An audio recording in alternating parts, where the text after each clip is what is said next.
Hi అండి, welcome back to my channel. ఈ రోజు నుంచి మనం అంటే పాలిటీ కంప్లీట్ అయిపోయింది కదా, ఇప్పటి నుంచి మనం PT365 ఎన్విరాన్మెంట్ అనేది స్టార్ట్ చేద్దాం. సో ఇది కూడా ఎంత ఫాస్ట్ కుదిరితే అంత నేను కంప్లీట్ చేయడానికి ట్రై చేస్తాను. థ్యాంక్ యూ సో మచ్ నన్ను ఎంకరేజ్ చేస్తున్నందుకు. అండ్ ఫస్ట్ టాపిక్ వచ్చేసి మనకి క్లైమేట్ చేంజ్. సో ఈ క్లైమేట్ చేంజ్ గురించి మనకి ఫస్ట్ టాపిక్ ఏముందంటే అండి, గ్లోబల్ సినారియో. ఈ IPCC 6th అసెస్మెంట్ రిపోర్ట్ అనేది రిలీజ్ చేసింది. ఇది పార్ట్ 3. యాక్చువల్లీ ఏంటంటే IPCC inter governmental panel on climate change. ఇది ఒక ఇంటర్ గవర్నమెంటల్ ప్యానెల్ అనమాట. సో ఇది IPCC ఏం చేస్తుందంటే ప్రతి అసెస్మెంట్ అనేది రిపోర్ట్ అనేది రిలీజ్ చేస్తుంది. పార్ట్ 1, పార్ట్ 2, పార్ట్ 3 అలా పార్ట్ 3గా త్రీ పార్ట్స్గా రిలీజ్ అయితే చేస్తుంది. ప్రస్తుతం ఇప్పుడు రిలీజ్ చేసింది ఏంటంటే పార్ట్ 3 అనమాట. So IPCC release third part of the 6th assessment report AR6 title climate change 2022 mitigation of climate change. So ఇదైతే మనకి ఇప్పుడు రిలీజ్ చేసింది రిపోర్ట్. చెప్పాను కదా, third part already first and second part అనేది రిలీజ్ చేసేసింది. మనకి అసలు inter governmental panel of climate change ఏంటో ఒకసారి చూద్దాం. ఇదేంటంటే ఒక ఇంటర్ గవర్నమెంటల్ ఆర్గనైజేషన్ 1988లో క్రియేట్ చేశారు. ఎవరు క్రియేట్ చేశారంటే వరల్డ్ మెటీరియాలజికల్ ఆర్గనైజేషన్ WMO అనేది క్రియేట్ చేశారు. ఇంకా UNEP united nation environment programme, ఈ ఇద్దరు కలిసి ఈ ఇంటర్ గవర్నమెంటల్ ఆర్గనైజేషన్ అయితే 1988లో క్రియేట్ చేశారనమాట. ఎవరు? WMO world meteorological organisation and UNEP united nation environment programme. దీని మెయిన్ ఆబ్జెక్టివ్ ఏంటంటే to provide governments at all levels with scientific information that they can use to develop climate policies. ఇప్పుడు గవర్నమెంట్స్కి వాళ్ళు ఒక policies అనేది climate develop చేయడానికి policies అనేది వాళ్ళు ప్రొవైడ్ చేస్తారనమాట గవర్నమెంట్స్కి. And IPCC is the UN body for assessing the science and related to climate change. IPCC అనేది UN body for assessing the science related climate change అనమాట. సో ఈ ఎంతమంది ఉంటారంటే 195 మెంబర్స్ అయితే ఈ మెంబర్షిప్లో అయితే ఉన్నారు. అండ్ ఇండియా కూడా ఒక మెంబరే. అండ్ ఇక్కడ అదర్ కీ ఇన్ఫర్మేషన్ ఏంటంటే it prepares assessment reports, special reports, methodology reports assessing the state of knowledge of climate change. However, it does not itself engage in scientific research. IPCC was awarded as the Nobel Prize in 2007. మెయిన్గా ఏంటంటే ఇప్పుడు reports కానీ, special reports కానీ, మెథడాలజికల్ reports కానీ release చేస్తూ ఉంటుంది అనమాట. Climate change knowledge climate change దాని గురించి. అండ్ ఇంకోటి ఏంటంటే ఇది ఒక సైంటిఫిక్ రీసెర్చ్ చేయదు. అంటే ఫర్ ఎగ్జాంపుల్ ఇప్పుడు IPCCయే ఒక సైంటిఫిక్ రీసెర్చ్ చేసి ఓకే ఇలా ప్రాబ్లం అవుతుందని చెప్పి పాలసీస్ అనేది రిలీజ్ చేయదనమాట. ఎవరో అంటే ఒక మల్టిపుల్ ఏజెన్సీస్ వాళ్ళు సైంటిఫిక్ రీసెర్చ్ చేస్తే దాన్ని బేస్ చేసుకుని ఇది రిపోర్ట్ అనేది అంటే పాలసీస్ అనేది ఇస్తూ ఉంటుందన్నమాట గవర్నమెంట్స్కి. అండ్ 2007లో కూడా IPCCకి నోబెల్ పీస్ ప్రైజ్ అనేది ఇచ్చారు. నెక్స్ట్ యాక్చువల్లీ అసలు రిపోర్ట్ ఈ 6th అసెస్మెంట్ రిపోర్ట్ పార్ట్ 3 గురించి అయితే ఒకసారి చూద్దాము. Provides and updated global assessment of climate change mitigation progress and pledges and examines the source of global emission. అంటే ఏంటంటే గ్లోబల్ అసెస్మెంట్ గురించి and global assessment of climate change గురించి, మిటిగేషన్స్ గురించి and అలా ప్రోగ్రెస్ అవుతుందని, ప్లెడ్జెస్ అని ఇవన్నీ అయితే ఈ రిపోర్ట్లో అయితే చెప్పారు. ఇంకా అదర్ రిపోర్ట్స్ ఏంటంటే report of working group 1 climate change 2021, the physical basis, science basis, released in August 2021. Report of working group 2 climate change 2022, impacts, adoption and vulnerability, released in February 2022.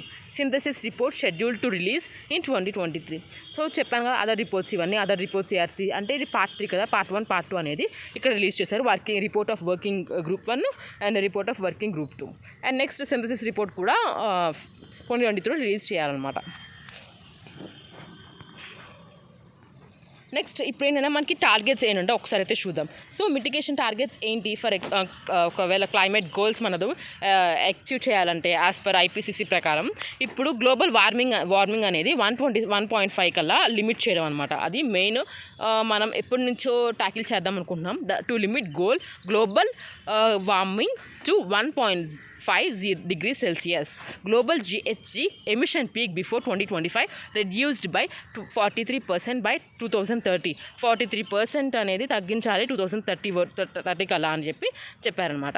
మళ్ళీ reach global net zero CO2 emission in early 2050s. అంటే CO2 అసలు net zero emissions అయితే ఉండాలని చెప్పి 2050 కల్లా వీళ్ళ goal. Methane reduced by 24%. Methane reduced by 34% by 2030. So methane అనేది 34% అనేది తక్కువ మనం రెడ్యూస్ చేయాలి ఎమిషన్స్ అనేది 2030 కల్లా అని చెప్పి. నెక్స్ట్ ఏంటంటే to limit global warming to 2 degrees Celsius, global GHG emissions peak before 2025 reduced by 27% by 2030. Reach global net zero CO2 emissions around the early 2070s. So ఇవనేది వాళ్ళ మెయిన్ గోల్. మెయిన్గా ఏంటండి, మనం 1.5 degrees Celsius global warming limit చేయాలి, అంతకంటే ఎక్కువ అవ్వకూడదు global warming అనేది మెయిన్, అది టార్గెట్. మళ్ళీ 43% కల్లా రెడ్యూస్ అయితే అయిపోవాలి. సో 2030 కల్లా అది. నెక్స్ట్ CO2 ఎమిషన్స్ అనేవి 2050 నెట్ జీరో అయిపోవాలి, 2070sలో కూడా నెట్ జీరో అయిపోవాలి. మీథేన్ రిడక్షన్ అనేది ఉండాలి, అంటే రెడ్యూస్ అయితే మనం చేయాలి 34% బై 2030 వరకు, 2030లోగా. ఒకసారి ఎమిషన్స్ ట్రెండ్స్ అయితే చూద్దాం. 2010 నుంచి 19 వరకు నెట్ ఆంథ్రోపోజెనిక్ ఎమిషన్సే ఎక్కువ ఉన్నాయన్నమాట. గ్రీన్ హౌస్ గ్యాస్ ఎమిషన్సే ఎక్కువ ఉంది. ఇంకా రైజ్ అవుతుందని చెప్పారా. Total net anthropogenic GHG emissions continue to rise. And 1850 నుంచి ప్రెజెంట్ వరకు ఏంటంటే నెట్ CO2 ఎమిషన్స్ అనేది జరిగినాయి. అండ్ నెక్స్ట్ మళ్ళీ net anthropogenic green house gases emissions increased since 2010 నుంచి ఇంక్రీజ్ అవుతుందన్నమాట. అంటే globally average annual GHG emissions during 2010 to 19 higher than any previous decade. అంటే ఇంతకుముందు డెకేడ్స్ కన్నా 2010 నుంచి 19కి ఎక్కువే మనకి గ్రీన్ హౌస్ గ్యాసెస్ ఎమిషన్స్ అనేది జరిగినాయి. Rate of growth between 2010 and 2019 lower than previous decade.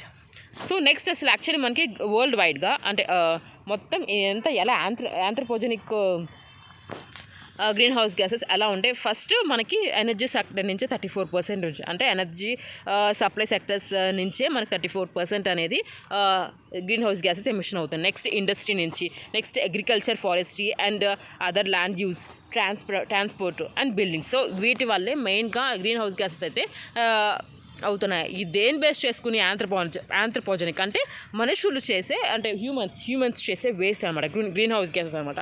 So energy supply మళ్ళీ industries, agriculture, forestry and other land use, transport, building.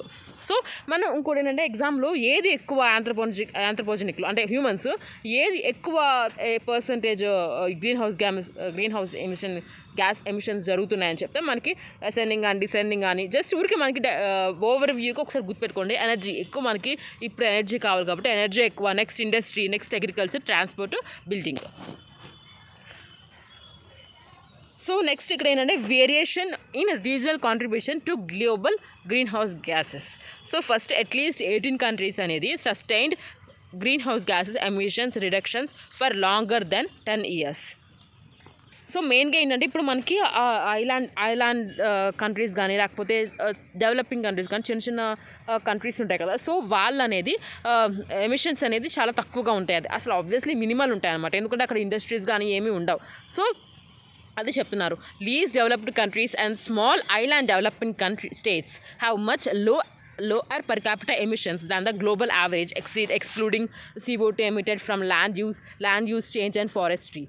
చెప్పాను కదా. సో వాళ్ళ దగ్గర తక్కువ, సో వాళ్ళ దగ్గర ఇండస్ట్రీస్ కానీ అవన్నీ ఎమిషన్స్ కానీ ఏం జరగవు. సో అది మినిమల్ అని చెప్తున్నారు. And 10% of the households with the higher per capita emissions contribute a disproportionately large share of the global household greenhouse emissions. And 10% of households అంటే ఎక్కువ హౌస్హోల్డ్స్ అనేది ఎక్కువ హైయెస్ట్ పర్ క్యాపిటల్ ఎమిషన్స్ అనేది జరుగుతున్నాయని చెప్తున్నారు అనమాట. సో ఇది మెయిన్గా మనం ఏం గుర్తుపెట్టుకోవాలంటే మెయిన్గా దీని ఐపీసీసీ గురించి మనం ఎక్కువ గుర్తుపెట్టుకోవాలి, చదువుకోవాలి కూడా. IPCC 6 అసెస్మెంట్ గురించి పార్ట్ 1 పార్ట్ 2 ఆల్రెడీ రిలీజ్ అయిపోయింది, పార్ట్ 3. అండ్ ఏమేమి క్లైమేట్ చేంజ్ గురించి, ఫర్ ఎగ్జాంపుల్ IPCC దేని మీద బేస్ ఆప్షన్స్ ఇస్తారనమాట, దేనికి సంబంధించిందని, క్లైమేట్ చేంజ్ కానీ సంథింగ్ ఏదో ఆప్షన్స్ ఇస్తారు. సో మనం ఓవర్వ్యూగా గుర్తుపెట్టుకుంటే ఒక్కసారి చదివితే సరిపోతుంది, మనకి మనం ఆప్షన్స్ అనేది ఎలిమినేట్ చేసుకునే అవకాశం ఉంటుందన్నమాట. మనం నెక్స్ట్ టాపిక్ వెళ్ళిపోదాం. నెక్స్ట్ స్టెప్ వచ్చేసి మీథేన్ ఎమిషన్. మనం ఎప్పుడు కార్బన్ డైఆక్సైడ్ అండ్ CO2 దాని ఎమిషన్, గ్రీన్ హౌస్ గ్యాసెస్ వాటి గురించి మాట్లాడుకుంటాం. కానీ CO2 ఈక్వల్గా మీథేన్ కూడా ఇది చాలా చాలా డేంజర్ అనమాట. సో ఇప్పుడు ఏంటంటే రీసెంట్గా న్యూస్లో ఎందుకుందంటే గ్లోబల్ మీథేన్ అసెస్మెంట్ అనేది జరిగిందనమాట. సో ఆ అసెస్మెంట్లో 2000 బేస్ లైన్ రిపోర్ట్ అనేది రిలీజ్ చేశారు. ఎవరు రిలీజ్ చేశారు? Climate and clean air coalition and united nation environment programme అనమాట. సో వీళ్ళు ఏంటంటే ఇప్పుడు వీళ్ళిద్దరూ కలిసి ఒక రిపోర్ట్ అనేది 2030 బేస్ లైన్ రిపోర్ట్ అనేది రిలీజ్ చేశారు. సో ఆ గ్లోబల్ మీథేన్ అసెస్మెంట్లో సో మెయిన్గా అసలు ఈ రిపోర్ట్లో కానీ న్యూస్లో ఏముందంటే report was launched at climate and clean air ministerial meeting. ఆ మీటింగ్లో అయితే రిపోర్ట్ అనేది లాంచ్ చేశారు. So at 27th conference of the parties to United Nation framework convention on climate change UNFCCC. And ఇదేంటంటే మెయిన్గా బేస్ లైన్ అంటే examines the base line protections of the methane emissions. అంటే methane emissions ఎక్కడి నుంచి వస్తున్నాయి, అంటే implications ఏంటి, and ఇంకోటి ఏంటంటే మనం ఈ డికేట్స్లో మీథేన్ ఎమిషన్స్ ఎలా ఉన్నాయి, ఆ రిపోర్ట్ అనేది వాళ్ళు ఇచ్చారనమాట. సో మనం ఇప్పుడు ఏంటంటే వాళ్ళు ఏం టార్గెట్ చేస్తున్నారంటే గ్లోబల్ మీథేన్ ప్లెడ్జ్, అంటే మీథేన్ కూడా మినిమల్ అంటే రెడ్యూస్ చేయాలన్నమాట ఎమిషన్స్ని. సో మెయిన్గా టార్గెట్ అది. ఇప్పుడు మామూలుగా మనకి కీ ఫైండింగ్స్ ఏంటంటే ఇప్పుడు మనకి ప్రీ ఇండస్ట్రియల్ లెవెల్స్ ఉన్నాయి కదా. సో అప్పుడే 260% అనేది అట్మాస్ఫియర్లో మీథేన్ ఉంది. అండ్ ఇంకోటి ఏంటి, ఈ కరెంట్ వార్మింగ్ అయితే అవుతుంది కదా. సో దాని 45% అనేది హ్యూమన్ దగ్గర నుంచి మీథేన్ అనేది ఎమిషన్స్ అనేది జరిగినాయి అనమాట. Human driven methane emissions are responsible nearly 45% of the current net warming. Next 2021లో ఏంటంటే హయ్యెస్ట్ యాన్యువల్ ఇంక్రీజ్ అయితే చూసాం మనం మీథేన్ అనేది. అదైతే మీథేన్ అనేది హయ్యెస్ట్ 2021లో అయితే చూసాం అనమాట. నెక్స్ట్ ఇప్పుడు మనకి మీథేన్ గురించి ఒకసారి చూద్దాం. మీథేన్ ఎక్కడి నుంచి వస్తుంది, ఎలా అని చెప్పి. ఫస్ట్ ఎక్కువగా మీథేన్ వెట్లాండ్స్ అంటే బయోలాజికల్లీ అని చెప్పొచ్చు. అంటే most of the increase in emissions seems to be A biological in origin. చూసారా, biological in origin rather than having released from below earth surface during the extraction of the fossil fuels. So మెయిన్గా biological అనమాట, అంటే వెట్లాండ్స్లో and fossil fuel extractions తర్వాత next livestock, landfill and agriculture waste, natural geological seeds, rice cultivation, burning of plant matter, terminates and other wild animals termites. So ఇక్కడ నుంచి అయితే మనకి methane అనేది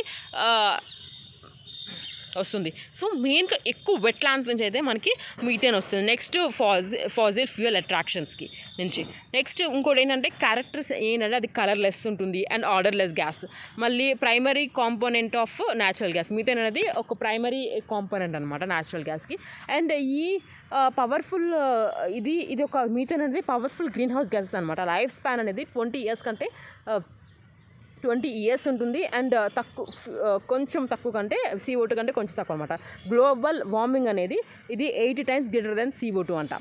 సో అంటే ఇప్పుడు CO2 కంటే 80 times ఎక్కువ మీథేన్ అనేది. నెక్స్ట్ ఇది ఏం రెస్పాన్సిబుల్ అంటే మెయిన్గా 25% ఆఫ్ ది గ్లోబల్ వార్మింగ్కి ఇదే కారణం, మీథేన్ అనే కారణం. మళ్ళీ half of the growth in the troposphere ozone formation. ఇప్పుడు మనకి స్ట్రాటోస్పియర్లో ఓజోన్ అనేది ఉంటుంది కదా. సో అది మంచి ఓజోన్, కానీ అదే ఇప్పుడు ఒకవేళ ట్రోపోస్పియర్లో ఓజోన్ ఫార్మేషన్ అనేది అది ఓజోన్ అనేది మంచిది కాదనమాట. సో ఆ ఓజోన్ ఫార్మేషన్ కూడా హాఫ్ ఓజోన్ ఫార్మేషన్ ఈ మీథేన్ వల్లే అని అంటున్నారు, అది రెస్పాన్సిబుల్ అంట. And India among the top 5 methane emitters in the world. అంటే ఎమిషన్స్లో మీథేన్ ఎమిషన్స్లో వరల్డ్లో మనం వన్ ఆఫ్ ది టాప్ అనమాట అమాంగ్ 5. సో ఎన్నో ఇయర్స్ నుంచి మనం ఈ మీథేన్ అనేది నెగ్లెక్ట్ చేస్తున్నాం. సో మనం ఎక్కువ కాన్సన్ట్రేషన్ CO2 మీద చేస్తాం, ఎందుకంటే CO2 రెడ్యూస్ చేయాలి అండ్ గ్లోబల్ హౌస్ అంటే వార్మింగ్ అనేది రెడ్యూస్ చేయాలని చెప్పి అనుకున్నాం. కానీ ఇప్పుడు ఈ మీథేన్ కూడా చాలా డేంజర్గా ఉందని చెప్తున్నారు అనమాట.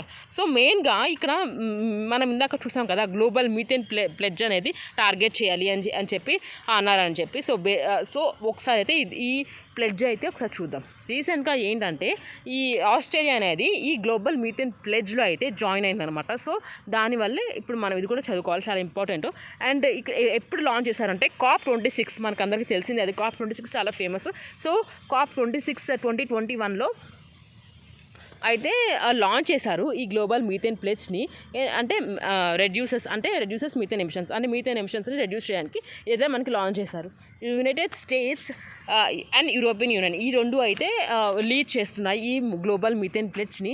వాళ్ళు మెయిన్గా ఏంటంటే అసలు to collectively reduce methane emissions at least 30% below 2020 levels by 2030. అంటే 30% అనేది ఖచ్చితంగా ఎమిషన్స్ అనేది వాళ్ళ మెయిన్ టార్గెట్. మళ్ళీ మెంబర్షిప్స్ ఎవరు ఉండాలంటే 100 country participants together responsible for the 45% of the global human caused methane emissions. అంటే 100 కంట్రీస్ అనేది రెస్పాన్సిబుల్ అంట 45% of the global human caused, అంటే మనుషులు చేసే human caused methane emissions. India అనేది ప్లెడ్జ్కి, అంటే ఈ గ్లోబల్ మీథేన్ ప్లెడ్జ్కి అయితే సైన్ అయితే చేయలేదు. India did not sign the pledge because of its concerns over the impact on trade on the countries vast farm sector and the role of livestock in rural economy. మెయిన్గా ఏంటంటే ఇక్కడ termites and other wild animals, ఇంకా landfill and agriculture waste కూడా ఉంది కదా. So ఇప్పుడు ఏంటంటే India అనేది ఈ మీథేన్ ప్లెడ్జ్ అయితే మనం సైన్ చేయలేదు. ఎందుకంటే ఒకవేళ సైన్ చేస్తే మనం ట్రేడ్ దగ్గర కానీ లేకపోతే ఇంపాక్ట్ అవుతుందని, మళ్ళీ ఫార్మ్ సెక్టర్ అనేది ఒక ఎఫెక్ట్ అవుతుందని, మళ్ళీ role of livestock farming అంటే even role of livestock అంటే వాళ్ళకి ఇబ్బంది అవుతుందని చెప్పి మనం ప్రస్తుతం సైన్ అయితే చేయలేదు. ఇండియా అనేది did not sign the pledge. Next ఈ గ్లోబల్ ఎనర్జీ మానిటర్ ఏంటంటే as per GM Global Energy Monitor, just 30 fossil fuels company account for nearly half of the planet warming methane emitted by the world energy sector. Next, non-profit organization which aims to develop and share information in support of worldwide movement for clean energy. అంటే ఈ global energy monitor ప్రకారం ఏంటంటే 30 fuel కంపెనీసే nearly half of the ప్లానెట్ని అయితే warm చేస్తుంది అనమాట మీథేన్తో. నెక్స్ట్ ఈ NGO ఉంది, నాన్ ప్రాఫిట్ ఆర్గనైజేషన్ ఉంది కదా. సో అది మెయిన్గా ఏంటంటే ఇప్పుడు డెవలప్ చేసి ఒక ఇన్ఫర్మేషన్ అనేది షేర్ చేయాలని, ఎందుకు వరల్డ్ వైడ్ మూవ్మెంట్ జరుగుతుంది కదా. సో క్లీన్ ఎనర్జీకి సపోర్ట్ చేస్తుంది అనమాట.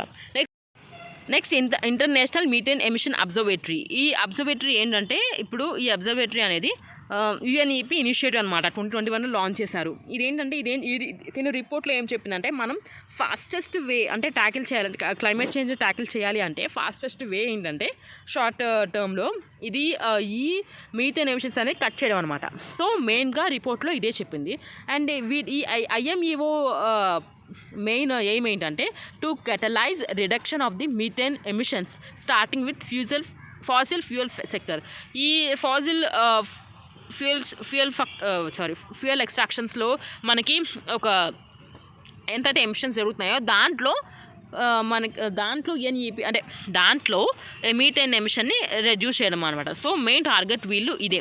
మళ్ళీ ఇంకోటి ఏంటంటే core implementation partner of the global methane pledge. అంటే ఒక గ్లోబల్ మీథేన్ ప్లెడ్జ్తో పాటు ఒక కోర్ ఇంప్లిమెంటేషన్ అయితే చేయాలి.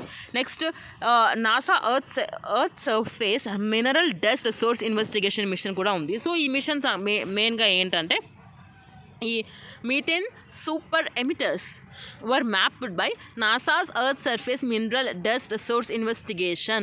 సో ఈ మీథేన్ సూపర్ ఎమిటర్స్ అంటే మీథేన్ మెయిన్గా ఎక్కడి నుంచి ఎమిటర్స్ అన్నది ఒక మ్యాప్ అయితే చేసి పెట్టారనమాట. ఎవరు? NASA earth surface mineral dust source investigation. ఈ emission help to identify more than 50 super emitters of the methane gas in central Asia. ఇది యూజ్ చేసి మెయిన్గా వాళ్ళు 50 సూపర్ ఎమిటర్స్ అనేది మీథేన్ గ్యాస్ ఎక్కడి నుంచి ఎక్కువ మోతాదులో వస్తుందని చెప్పి ఎక్కడెక్కడ వస్తుందని చెప్పి ఒక 50 ఏరియాస్ అంటే కనుగొన్నారు. అదేమో central Asia, west Asia and southern Asia of USA అనమాట. నెక్స్ట్ ఈ సూపర్ ఎమిటర్స్ ఏంటంటే facilities, equipment and other infrastructure typically in the Faasil fuel, waste are agriculture sectors and emit methane at high rates. So ఇవన్నీ అయితే ఎక్కువ methane high రేట్స్లో అయితే అంటే ఎక్కువ మోతాదులో అయితే రిలీజ్ చేస్తాను అనమాట. మెయిన్గా మనం ఏమేమి గుర్తుపెట్టుకోవాలంటే ఈ గ్లోబల్ మీథేన్ అసెస్మెంట్ గురించి అండ్ మీథేన్ ఎక్కడి నుంచి వస్తుంది, మెయిన్గా వెట్లాండ్స్ నుంచి, మళ్ళీ నెక్స్ట్ ఎక్కువ వెట్లాండ్స్ నుంచి, దాని తర్వాత నుంచి Faasil fuel extraction, next life stock. మనకి ఇప్పుడు మనం గ్లోబల్ మీథేన్ ప్లెడ్జ్లో అయితే ఆస్ట్రేలియా జాయిన్ అయింది, కానీ మనం జాయిన్ అయ్యేది ఎందుకంటే మన లైఫ్ స్టాక్ కానీ లేకపోతే మన అగ్రికల్చర్ సెక్టర్ కానీ ఫార్మ్ సెక్టర్ కానీ ఇంపాక్ట్ అవుతుంది, రేట్కి ఇంపాక్ట్ అవుతుందని చెప్పి మనం ఇండియా అనేది జాయిన్ అవ్వలేదు. అండ్ నెక్స్ట్ ఇక్కడ మనం ఇంటర్నేషనల్ మీథేన్ ఎమిషన్ అబ్జర్వేటరీ కూడా ఒకసారి అయితే గుర్తుపెట్టుకోవాలి. నెక్స్ట్ టాపిక్ వచ్చేసి ocean acidification and Arctic ice. ఇప్పుడు మెయిన్గా ఏంటంటే న్యూస్లో ఎందుకు ఉందంటే ఇప్పుడు ఆర్టిక్ ఏరియా ఉంది చూసారా, అది ఎక్కువ అయితే చేంజ్ అయిపోతుంది అనమాట. వెన్ కంపేర్ టు 4 times ఎక్కువ అనేది చేంజ్ అయిపోతుంది మనం నార్మల్ ల్యాండ్ కంటే ఆర్టిక్ ఏరియాలో. సో మెయిన్గా అదే మనకి ఇప్పుడు న్యూస్లో ఉందన్నమాట. చెప్పాను కదా, a team of researchers has flagged changing chemistry of western region of the Arctic ocean after discovering acidity levels increasing 3 to 4 times faster than the ocean water elsewhere. Arctic అంటే western region of the Arctic వాటర్లో acidity levels అనేది 3 to 4 times ఎక్కువగా ఉందన్నమాట. అంటే ocean water ఇంకెక్కడ ocean water ఉన్నా compare చేస్తే అక్కడ ఎస్డిడి లెవెల్ అనేది 3 to 4 times ఎక్కువ ఉందన్నమాట. సో మెయిన్గా మనకి ఈ ఇక్కడ ఓషన్ ఎసిడిఫికేషన్ ఏంటో ఒకసారి అయితే చూద్దాం. ఈ ఎసిడిఫికేషన్ అనేది ఒక pH లెవెల్ అనేది రెడ్యూస్ అవ్వడం, reduction in the pH of the ocean over the extended period of the time. అంటే ఒక పీరియడ్ టైంలో రిడక్షన్ అవ్వడమే ఈ ఓషన్ ఎసిడిఫికేషన్ మెయిన్. మామూలుగా ప్రైమరీ కాజ్ ఏముంటుందంటే CO2 అనేది వాటర్ అనేది అబ్జర్వ్ చేసుకోవడం ఫ్రమ్ ది అట్మాస్ఫియర్. చూడండి, uptake of the CO2 from the atmosphere. Impacts ఏముంటాయి మెయిన్గా harmful to life forms relying on the carbonate based shells and skeletons, altered marine food chains. అది marine food అనేది ఒక కాలుష్యం అయితే అయిపోతుంది కదా. సో వాళ్ళ ఈవెన్ అంటే దాన్ని బేస్ చేసుకున్న అంటే ఇప్పుడు ఆ ఫుడ్ కోసం బేస్ చేసుకున్న లైఫ్స్ అన్నీ ఎఫెక్ట్ అవుతాయి అనమాట. ద మెయిన్ ఇంపాక్ట్ అదే. నెక్స్ట్ ఇక్కడ ఏంటంటే మనకి information of global ocean acidification observing network అనేది ఉందన్నమాట. సో ఆ నెట్వర్క్ గురించి ఏంటంటే అది ఇంటర్నేషనల్ నెట్వర్క్ అనమాట. 2012లో అయితే ఎస్టాబ్లిష్ చేశారు. దీన్ని ఏమంటే అసలు యాక్చువల్లీ ఇప్పుడు డిటెక్ట్ చేయడం, మళ్ళీ ఎక్కడ మెరైన్ ఎకోసిస్టమ్ అనేది ఎక్కడ ఇంపాక్ట్ అవుతుందో అంటే అవన్నీ రిజల్ట్స్ అనేది ఒక ఇన్ఫర్మేషన్గా అవైలబుల్గా అందరికీ మోడలింగ్ స్టడీస్ అయితే ఇస్తారనమాట. సో ఇది అంటే to detect and understanding the drivers of the ocean acidification in historian coastal open ocean environments, the resulting impacts on marine ecosystems, and to make information available to optimize modeling studies. So main ఏమైతే అది. ఇప్పుడు మనం Arctic region అయితే చూద్దాం. Arctic region మనకి తెలిసింది. So ఇది పైన నార్త్ పోల్లో 66 degrees north of the equator, దాన్ని ఆ ఏరియా అనేది ఆర్టిక్ సర్కిల్ అనేది అంటారు. ఒక్కసారి అయితే చూద్దాం. ఇక్కడ geographical region spreading around the North Pole. And next, centrally define the area within the Arctic Circle, a line of latitude about 66.5 degrees north of the equator అనేది ఆర్టిక్ సర్కిల్ అంటే అంటారనమాట. Significance of Arctic అనేది ఒకసారి చూద్దాం.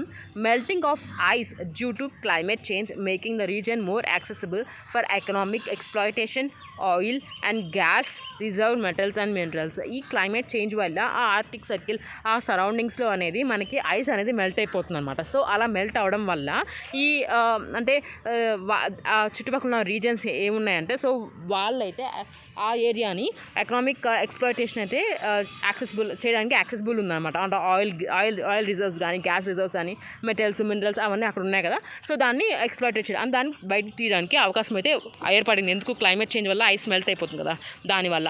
And ఇంకోటి ఏంటంటే ఇప్పుడు possibilities to open North Sea route are as a new route. అంటే ఇప్పుడు ఏంటంటే అందరూ అక్కడ రూట్ అనేది ఇప్పుడు ఎక్స్ప్లోర్ చేసిన ఆయిల్ కానీ గ్యాస్ కానీ తీసుకెళ్ళడానికి రూట్ కానీ లేకపోతే అసలు అక్కడ ఒక రూట్ అనేది న్యూ ట్రేడ్ రూట్ కానీ ఒకటి ఓపెన్ చేద్దాం కూడా పాసిబిలిటీస్ ఉన్నాయన్నమాట. Health circulate world ocean current characterised as a world's climate change parameter. Characterised as world's climate change parameter అంట.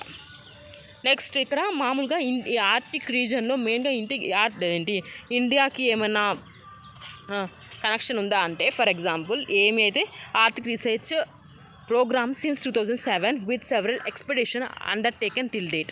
ఇండియా అయితే చాలా రీసెర్చ్ అయితే జరిపించింది 2007 నుంచి. Unveiled its first Arctic policy. One of the observer in the Arctic Circle, Indian Arctic Station, Himadri, is located at Norway and serves as a hub of Indian scientific investigation since 2008. మెయిన్గా ఏంటంటే 2007 నుంచి researches అయితే కొనసాగుతున్నాయి India. And ఇంకోటి ఏంటంటే Arctic circle ఇది ఒక observer state. Next ఏంటంటే మనకి స్టేషన్ అనేది ఉందన్నమాట, హిమాద్రి స్టేషన్ అనేది ఈ ఆర్టిక్ ప్లేస్లో అయితే 2008 నుంచి ఎస్టాబ్లిష్ చేరుకుంది. అండ్ ఇంకోటి ఏంటంటే మనకి ఇక్కడ ఇన్ఫర్మేషన్ ఇస్తూనే ఉన్నారు రీసెర్చెస్ కోసం. సో మెయిన్గా ఇంపార్టెంట్ హిమాద్రి అనేది గుర్తుపెట్టుకోండి, అది చాలు. అండ్ నెక్స్ట్ ఇంకోటి ఏంటంటే ఈ ఓషన్ అసిడిఫికేషన్ ఆర్టిక్ ఐస్ అంటే ఇప్పుడు మనకి చూసాం కదా ఈ ఆర్టిక్ రీజియన్ గురించి ఎలా చెప్పారు, ఎక్స్ప్లోర్ చేస్తున్నారు. సో ఐస్ అనేది ఇక్కడ మెల్ట్ అయిపోతుంది. సో ఎక్స్ప్లోర్ చేయడానికి చాలా అవకాశాలు అయితే ఉన్నాయి. మళ్ళీ న్యూ ట్రేడ్ పాసిబిలిటీ కూడా ఉంది. మెయిన్గా ఈ ఆర్టిక్ సర్కిల్ ఎవరెవరు బార్డరీస్ అనేది ఒకసారి అయితే చూద్దాం. కెనడాకి, యుఎస్ఏకి, రష్యాకి, డెన్మార్క్, నెక్స్ట్ ఇంకే ఏమేమి మెయిన్ ఫిన్లాండ్కి ఉంది, స్వీడన్. సో ఇవైతే మనం మెయిన్గా గుర్తుపెట్టుకోవాలి. అండ్ ఒక్కసారి అయితే ఈ సీస్ కూడా ఒకసారి గుర్తుపెట్టుకోండి. రిలేటెడ్ న్యూస్ అయితే ఒకసారి చూద్దాము. Arctic amplification. ఇప్పుడు ఆర్టిక్ యాంప్లిఫికేషన్ అంటే ఏంటంటే ఇప్పుడు ఆర్టిక్ అనేది 4 times ఎక్కువ హీట్ అవుతుంది నార్మల్ రీజియన్ అంటే మొత్తం మిగతా వరల్డ్తో కంపేర్ చేసుకుంటే. సో దాన్ని ఆర్టిక్ యాంప్లిఫికేషన్ అంటారు అనమాట. Arctic is heating up 4 times as fast as the rest of the world due to Arctic amplification. So ఇప్పుడు యాంప్లిఫికేషన్ మెయిన్గా ఈ ఆర్టిక్ యాంప్లిఫికేషన్ వల్ల కాజెస్ ఏంటంటే గ్లోబల్ వార్మింగ్. ఇది ఆర్టిక్ యాంప్లిఫికేషన్ ఏంటంటే నియర్ సర్ఫేస్ ఏరియా ఉంటుంది కదా, ఆ టెంపరేచర్ అనేది చేంజ్ అయిపోతుంది అనమాట over Arctic related to lower attitudes. So temperature అనేది చేంజ్ అయిపోతుంది అనమాట ఆర్టిక్ లోయర్ లాటిట్యూడ్స్లో మిగతా ఏరియాలో కంపేర్ చేసుకుంటే. నెక్స్ట్ ఇంకంటే ఏ వల్ల కాజెస్ ఏంటంటే అంటే ఆర్టిక్ యాంప్లిఫికేషన్ వల్ల కాజెస్ ఏంటంటే global warming, ice albedo feedback, next lab state feedback, water vapour feedback and ocean heat transport. So ఇవన్నీ అయితే కాల్స్ అనమాట. నెక్స్ట్ ఇంకా ఇంపాక్ట్ ఏముంటుందంటే మెయిన్గా అక్కడున్న ఫౌనా ఉంటుంది కదా, సో ఆ ఫౌనా ఒకవేళ మెల్ట్ అయిపోతే effects of fauna on the region especially polar bears, whales and seals would open up to the. And ఇంకోటి ఏంటంటే సీ ట్రేడ్ చెప్పాను కదా, సీ ట్రేడ్ అనేది వాళ్ళు ఒక రూట్ అనేది పాసిబిలిటీ అయితే ఉంది. ఒకవేళ ఇవన్నీ ఐస్ అయితే మెల్ట్ అయిపోతే ఇంకా టెంపరేచర్ అనేది రైజ్ అవుతే ఖచ్చితంగా అక్కడ రూట్ అనేది ఎక్స్ప్లోర్ చేయడానికి న్యాచురల్ గ్యాసెస్ని ఖచ్చితంగా రూట్ అనేది కూడా ఏర్పడిపోతుంది అనమాట. సో ఇది మెయిన్ ఇంపాక్ట్స్. నెక్స్ట్ ఇక్కడ వీళ్ళే మనకి మెయిన్గా చెప్పారు, ఎలా ఒక డయాగ్రామ్ ద్వారా చెప్పారనమాట. సో మెయిన్గా ఏంటి ఇక్కడ ఈ ఐస్ అనేది కదా, ఈ ఐస్ అనేది మెల్ట్ అయిపోతే ఇప్పుడు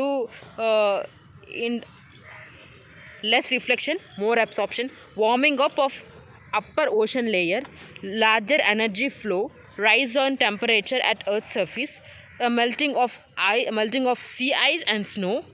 సో ఇవన్నీ అయితే జరిగితే మనకి గ్లోబల్ వార్మింగ్ అనేది వస్తుంది. సో మెయిన్గా ఇదే చెప్పారనమాట. మెయిన్గా ఈ డయాగ్రామ్ ద్వారా మనకి అర్థమైపోతుంది ఆర్టిక్ యాంప్లిఫికేషన్ అంటే ఏంటో. నెక్స్ట్ ఇక్కడ zombie ice or doomed ice అంటే ఏంటంటే ఇప్పుడు జాంబీ ఐస్ అనేది ఏంటంటే మెయిన్గా ఒక గ్రీన్లాండ్ ఐస్ షీట్ ఉంటుంది అనమాట. పెద్దగా ఒక ఐస్ షీట్ అనేది పెద్దగా ఉంటుంది. అండ్ ఇంకోటి ఏంటంటే దాన్ని ఆనుకునే అంటే దాని డిపెండ్ అయ్యే ఒక సింగిల్ చిన్న అవి కూడా అంటే చిన్న ఒక బ్లాక్స్ అనేది ఉంటాయన్నమాట, ఐస్ బ్లాక్స్. సో ఇప్పుడు ఏంటంటే ఆ మ్యాసివ్ గ్రీన్ ఐస్ షీటే గ్లోబల్ సీ లెవెల్ రైజ్ అయిపోయి అట్లీస్ట్ 10 inches ఎప్పటికప్పుడు రైజ్ అయిపోతుంది అనమాట. సో దానికే అంత ఫుడ్ లేనప్పుడు సో ఇంకా చిన్నవి కూడా ఎలా డిపెండ్ అవుతాయి. సో మెయిన్గా ఒక ఎగ్జాంపుల్, మీరు కన్ఫ్యూజ్ అవ్వద్దు, చెప్తా ఒక్క నిమిషం మీకు. Zombie ice from massive Greenland ice sheet will eventually rise global sea level by at least 10 inches. It's the ice that is still attached to the thicker areas of ice but no longer getting fed by the larger glaciers because parent glaciers are not getting less replenishing snow. ఇప్పుడు మామూలుగా parent గ్లేషియర్కి తనకి food అనేది దొరకట్లేదు. So అప్పుడు తనకి depend అయిన వాళ్ళకి కూడా ఎలా అంటే ఇప్పుడు ఆ డిపెండ్ అయిన వాళ్ళకి కూడా పేరెంట్ గ్లేషియర్ నుంచే వస్తాయి అన్నమాట. బట్ ఇప్పుడు ఏంటంటే ఆ పేరెంట్ గ్లేషియర్కి ఫుడ్ లేకపోతే దాని డిపెండ్ అయిన ఏరియాలు కూడా ఎలా వస్తాయి. సో దాన్ని ఇప్పుడు zombie ice or doomed ice అని మాత్రం అంటారనమాట. నెక్స్ట్ ఇక్కడ ఈ ఆర్టిక్ రిపోర్ట్ 2022లో ఒక రిపోర్ట్ అనేది వచ్చింది, రిపోర్ట్ కార్డు. ఆ రిపోర్ట్ కార్డు ఎవరు రిలీజ్ చేశారంటే US national oceanic and atomic administration అయితే రిలీజ్ చేశారు. వాళ్ళు 2006 నుంచి రిలీజ్ చేస్తూనే ఉన్నారు ప్రతి యాన్యువల్లీ, అంటే ప్రతి ఇయర్కి ఒకసారి.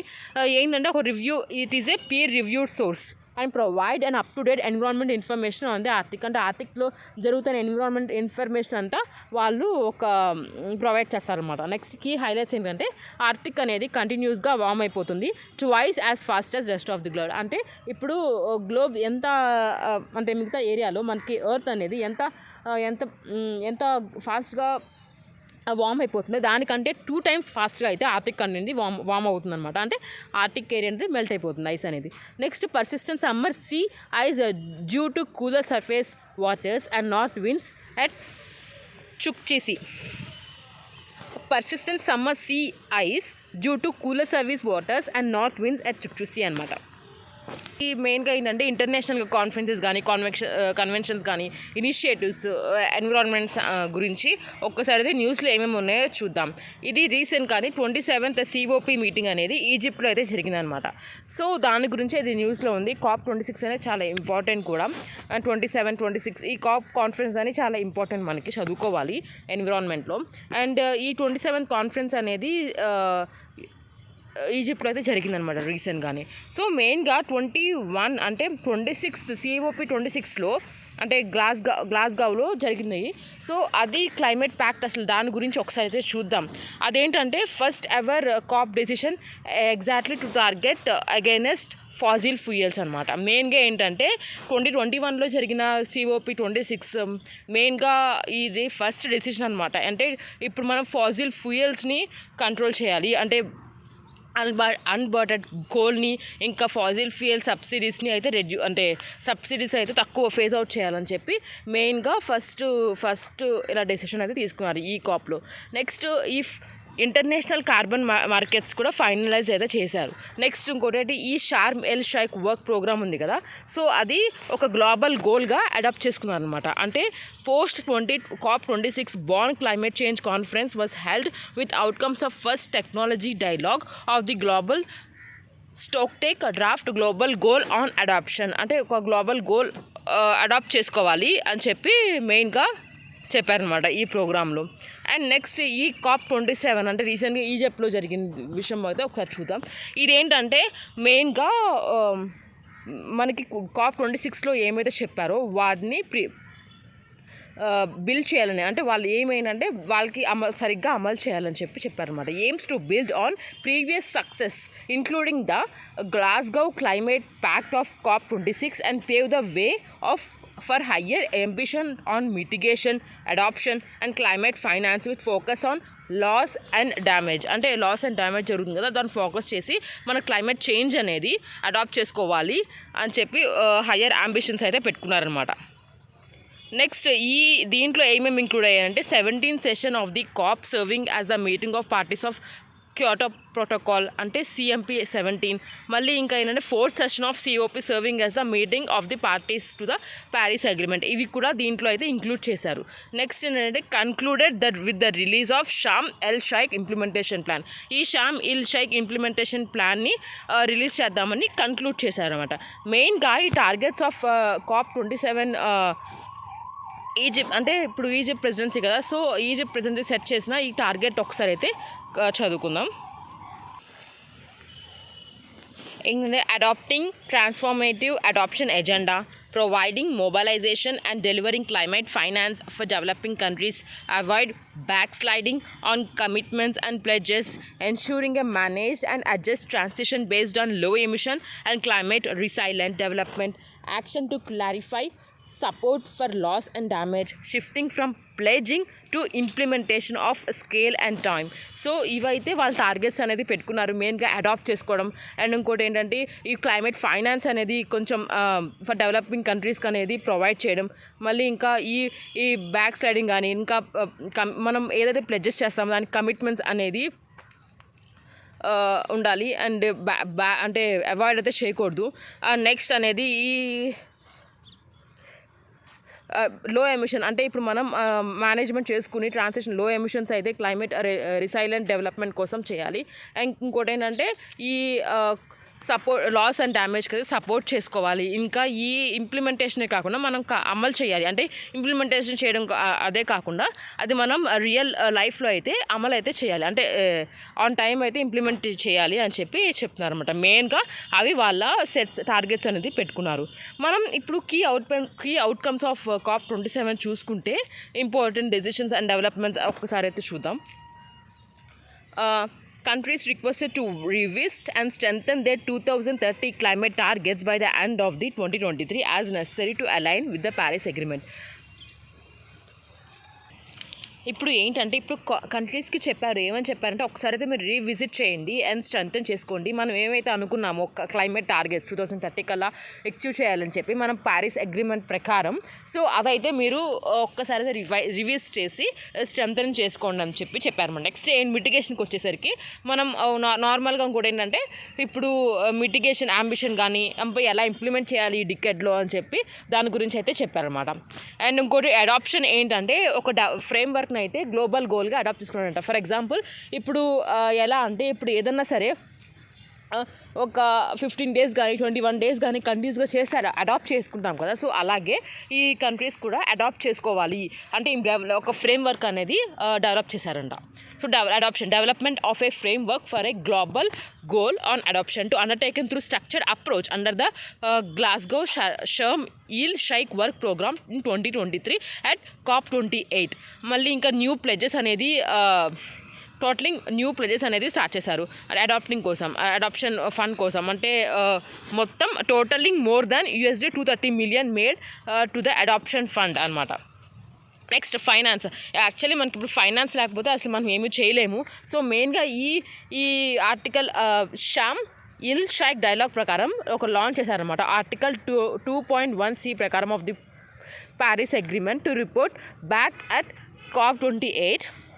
ఆర్టికల్ 2.1C ఏంటంటే ఫైనాన్షియల్ ఫ్లాస్ అనేది చెప్తుందన్నమాట. Reads financial flows should be aligned with global temperature targets. So మెయిన్గా మనకి ఫైనాన్స్ అనేది ప్రొవైడ్ చేయాలి. నెక్స్ట్ లాస్ అండ్ డ్యామేజ్ అంటే ఇప్పుడు న్యూ ఫండింగ్ అరేంజ్మెంట్స్ అనేది ఎస్టాబ్లిష్ చేయాలి ఎవరికైతే లాస్ అండ్ డ్యామేజ్ ఉందో. సో విల్ అసిస్ట్ డెవలపింగ్ కంట్రీస్కి అయితే ఈ ఫైనాన్షియల్గా అసిస్ట్ అయితే చేస్తారంట. ఈ క్లైమేట్ చేంజ్ ఎఫెక్ట్స్కి వల్నరబుల్ అయితే దాని అడ్వర్స్ ఎఫెక్ట్స్ కోసం, అంటే దాన్ని వల్నరబుల్గా అవ్వకుండా ఉండడం కోసం. మళ్ళీ ఈ ట్రాన్సిషనల్ కమిటీ అనేది ఒక సెటప్ చేశారు. ఏంటంటే రికమెండ్ చేయడానికి అనమాట operationalisation of the new fund agreement at COP28లో ఈ న్యూ ఫండ్ అగ్రిమెంట్స్ ఆపరేషనల్ చేయడానికి రికమెండేషన్ చేశారు ఈ ట్రాన్సిషనల్ కమిటీని. Next institutional arrangements for operational of the Santiago network. The host of the secretary of the network will be selected by 2023లో select చేస్తారనమాట.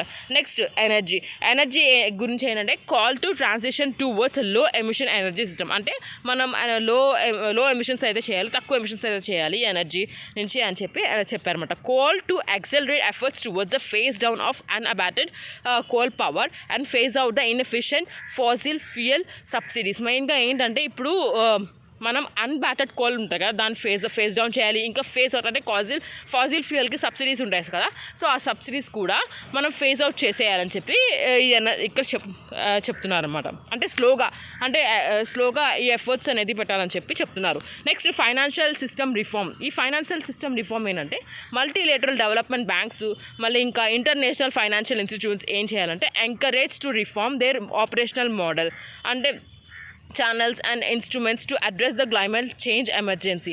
అంటే వీళ్ళు అంటే మల్టీలేటరల్ డెవలప్మెంట్ బ్యాంక్స్ కానీ ఇంకా ఇంటర్నేషనల్ ఫైనాన్షియల్ ఇన్స్టిట్యూట్స్ ఏం చేయాలంటే గ్లోబల్ క్లైమేట్ ఎమర్జెన్సీని దృష్టిలో పెట్టుకుని రిఫార్మ్స్ అనేది తీసుకురావాలన్నమాట. వాళ్ళ ఆపరేషన్ మోడల్స్లో కానీ, ఛానల్స్లో కానీ, ఇన్స్ట్రుమెంట్స్లో కానీ. ఇది ఫైనాన్షియల్ సిస్టమ్ రిఫార్మ్ అనేది. నెక్స్ట్ ఏంటంటే just transition.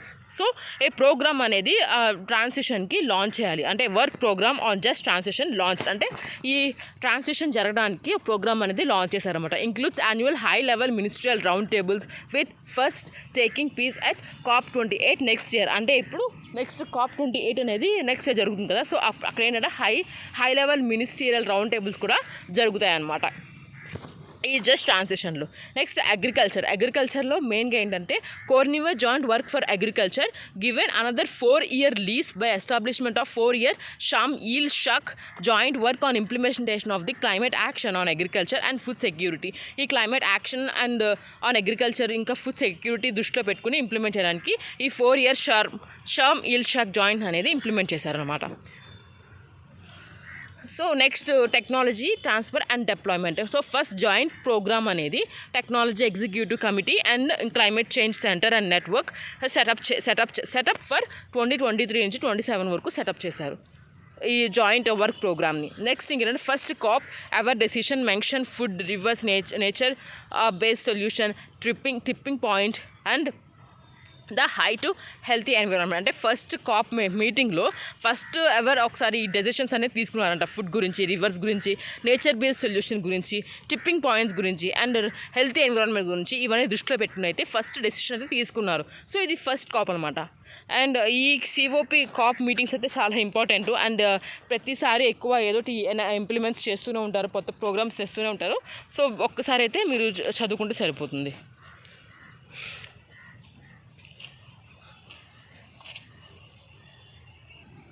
Next related developments అయితే ఒకసారి చూద్దాం. Break through agenda set priorities. So మెయిన్గా ఏంటంటే దీంట్లో ఇండియా కూడా ఒక member.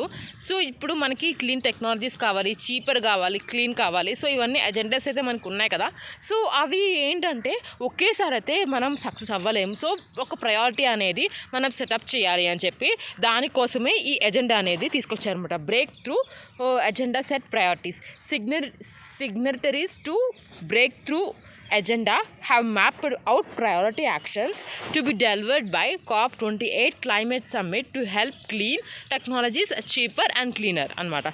So ee COP launched at COP26 by the coalition of the about 45 world leaders. India is also signatory and India is also one of the member anamata. So main go objective ఏంటంటే ఒక framework కంట్రీస్కి ఫ్రేమ్వర్క్కి provide చేయడం. Then civil society బిజినెస్కి అంటే decarbonisation గురించి, మళ్ళీ 5 key sectors of power గురించి, road transport గురించి, steel, hydrogen and agriculture. So వీటి మీద ఒక ఫ్రేమ్వర్క్ అనేది ప్రొవైడ్ చేయడానికి కంట్రీస్కి. సో మెయిన్ ఆబ్జెక్టివ్ అనమాట ఈ break through agenda set of priorities. Next ఈ ప్రయారిటీ యాక్షన్స్లో అగ్రిమెంట్స్ ఏమేమి ఇంక్లూడ్ అయ్యి ఉన్నాయంటే డెవలప్ కామన్ డెఫినేషన్స్ ఫర్ లో emission and near zero emission steel, hydrogen and sustainable batteries. Next వచ్చేసి ramp up deployment of essential infrastructure projects. Next, set common target date to phase out polluting cars and vehicles consistent with Paris Agreement. Stimulate global demand for green industrial goods. మెయిన్గా ఇవైతే agreements అయితే ఈ priority యాక్షన్స్లో include చేశారు. మెయిన్గా ఏంటి లో emissions and zero emission steel, hydrogen, sustainable batteries అయితే ఉండాలి. నెక్స్ట్ ఈ డిప్లాయ్మెంట్ ఆఫ్ ర్యాంపప్ చేసేయాలి ఈ డిప్లాయ్మెంట్ ఆఫ్ ఎసెన్షియల్ ఇన్ఫ్రాస్ట్రక్చర్ ప్రాజెక్ట్స్ని. మళ్ళీ నెక్స్ట్ వచ్చేసి ఈ కామన్ టార్గెట్ డేట్ ఉంది కదా, మనం ప్యారిస్ అగ్రిమెంట్లో ఏమనుకున్నాం, పొల్యూటింగ్ కార్స్ కానీ వెహికల్స్ కానీ ఇవన్నీ ఒక టార్గెట్ పెట్టుకుందామని. సో దాని గురించి మళ్ళీ ఈ global demand for green industrial goods stimulate చేయడం. సో మెయిన్గా ఇవి అయితే అగ్రిమెంట్స్.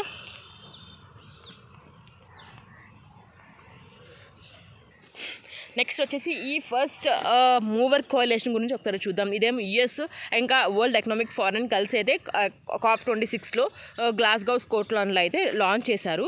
ఇండియా ఆల్సో జాయిన్ అయింది ఈ ఫస్ట్ మూవర్ కోయలేషన్లో స్టీరింగ్ బోర్డ్లో. నెక్స్ట్ ఈ global initiative harnessing purchasing power companies to decarbonise hard to abate industrial sectors include aluminium, aviation, chemicals, concrete, shipping, steel and trucking sector according to 30% of the global emission. అదే ఈ global main initiative ఏంటంటే ఈ harnessing the purchasing power of the companies to decarbonise అనమాట మెయిన్గా. మళ్ళీ seeks to commercialize zero carbon technologies and to scale up critical emerging technologies essential for the net zero transition. మెయిన్గా ఏంటంటే మనం zero emissions commercialisation zero carbons technologies అయితే seek చేయాలి. Critical emerging technologies ఉంటాయి కదా, సో వాటిని నెట్ జీరో ట్రాన్సిషన్ అయితే చేయాలి. ఇది మనం ఫస్ట్ మూవర్ కోయిలేషన్లో అది ఎవరెవరు US world economic forum.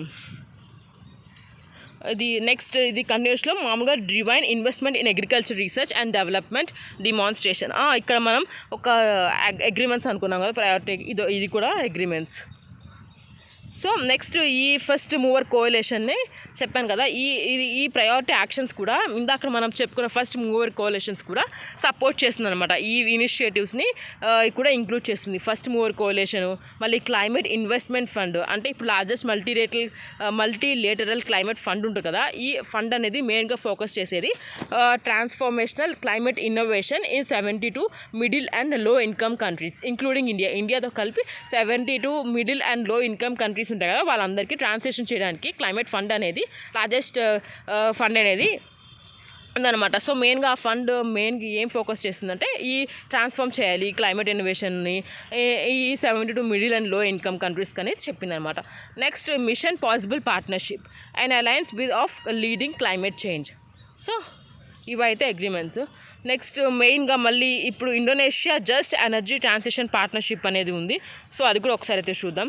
Recently Indonesia just energy transition partnership to mobilise $20 billion was presented at the sidelines of the G20 summit. So G20 summit సైడ్ లైన్స్లో ఈ Indonesia just energy transition partnership అయితే present చేసింది and to mobilise $20 billion use చేస్తూ అనమాట. Next ఈ జీఈటీపీ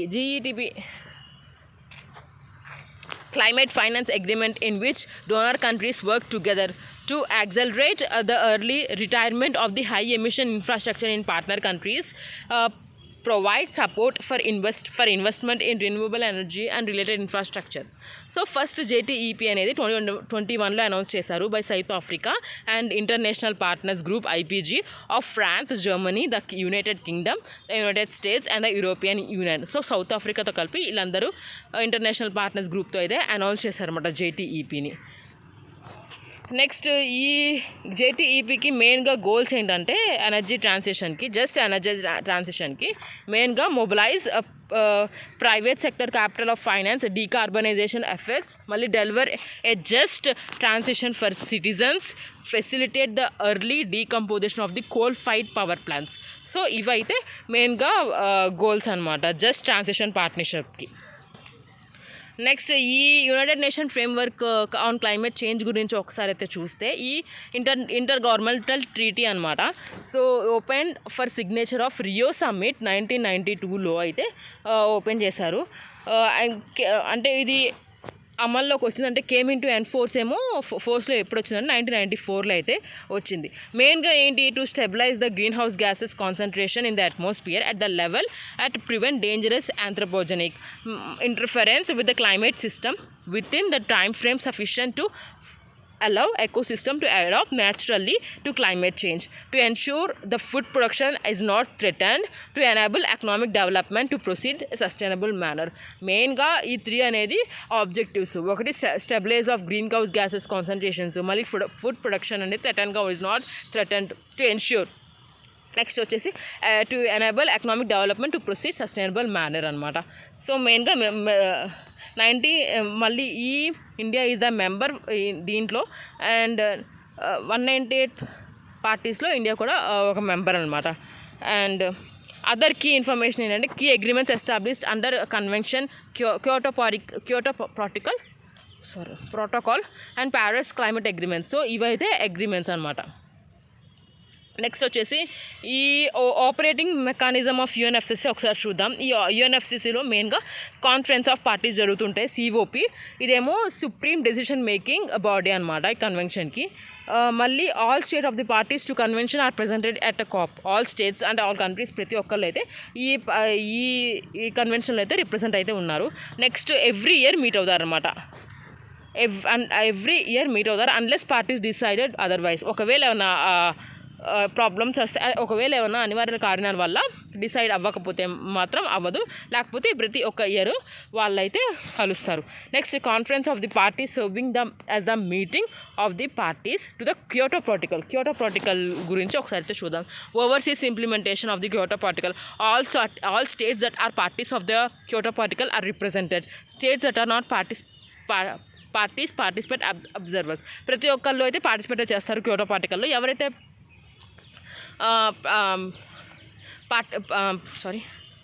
ఎవరైతే parties కాదో వాళ్ళైతే అబ్జర్వేటరీగా అయితే అబ్జర్వేటరీగా ఉండి వాళ్ళు కూడా ఉంటారనమాట ఈ క్యోటో ప్రోటోకాల్లో. Next conference of the parties serving as the meeting of the parties to Paris agreement. Main ఇంకోటి ఏంటంటే ఓవర్సీస్ ఇంప్లిమెంటేషన్, ఇది కూడా of the Paris agreement and take decision to promote effective implementation. All state and that are parties in the Paris agreement are represented. States that are not parties participate as the observer. అదే same, ఇది కూడా అంతే same. Next అదే ఎవరైతే parties ఉంటారో Paris అగ్రిమెంట్లో వాళ్ళందరూ participate చేస్తారు, లేకపోతే అబ్జర్వేటరీగా అయితే పార్టిసిపేట్ అయితే చేస్తారనమాట.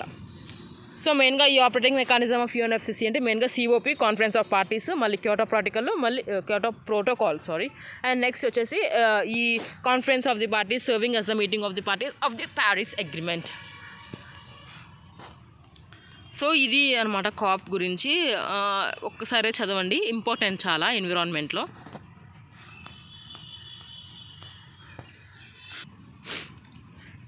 నెక్స్ట్ టాపిక్ వచ్చేసి ఈ India's long term low emission development strategy. ఇప్పుడు ఏంటంటే ఇండియా కూడా ఒక లాంగ్ టర్మ్ లో ఎమిషన్స్ ఎలా చేయాలి, ఎమిషన్స్ ఎలా తగ్గించాలి డెవలప్మెంట్ స్ట్రాటజీ ఒకసారి అయితే ఇది ఇండియా కూడా సెటప్ చేస్తుంది అనమాట. ఆ టార్గెట్ని, ఆ స్ట్రాటజీని యుఎన్ఎఫ్సిసికి సబ్మిట్ చేసింది. సో అదే మనకి ఇప్పుడు న్యూస్లో ఉంది. India has submitted its long term low emission development strategy to the United Nations framework convention on the climate change UNFCCC recently. So మెయిన్గా ఈ కీ కన్సిడరేషన్స్ ఏంటంటే India's historical contribution to cumulative global greenhouse gas emission being minuscule. India has significant energy needs for development.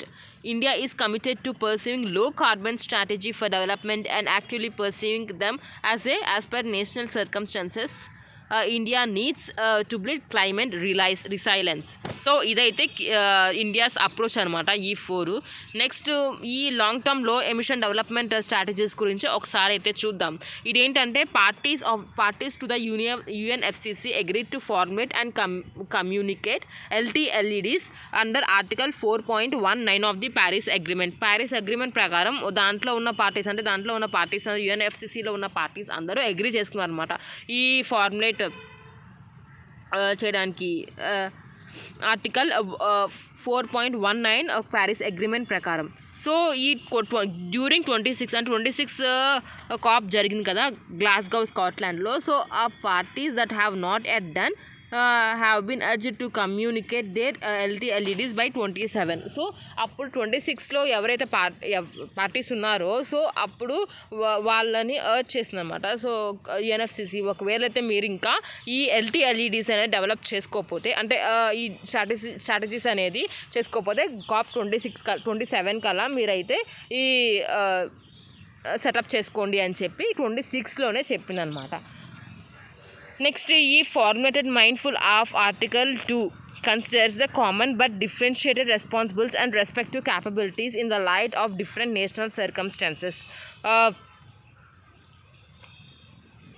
ఇప్పుడు ఏంటంటే common target అయితే ఒకటే. ఇప్పుడు USA కానీ లేకపోతే ఇండియాకి కానీ యూకే కానీ దేనికైనా సరే ఒక కామన్ టార్గెట్ అయితే ఒకటే, కానీ వాళ్ళ రెస్పాన్సిబిలిటీ కానీ క్యాపబిలిటీస్ కానీ డిఫరెన్షియేట్గా ఉంటాయి అన్నమాట. సో అన్నిటిని దృష్టిలో పెట్టుకుని ఈ లైట్ డిఫరెంట్ నేషనల్ అదే చెప్పారన్నమాట, common but differentiated responsibilities and respective capabilities in the light of different national circumstances అనమాట.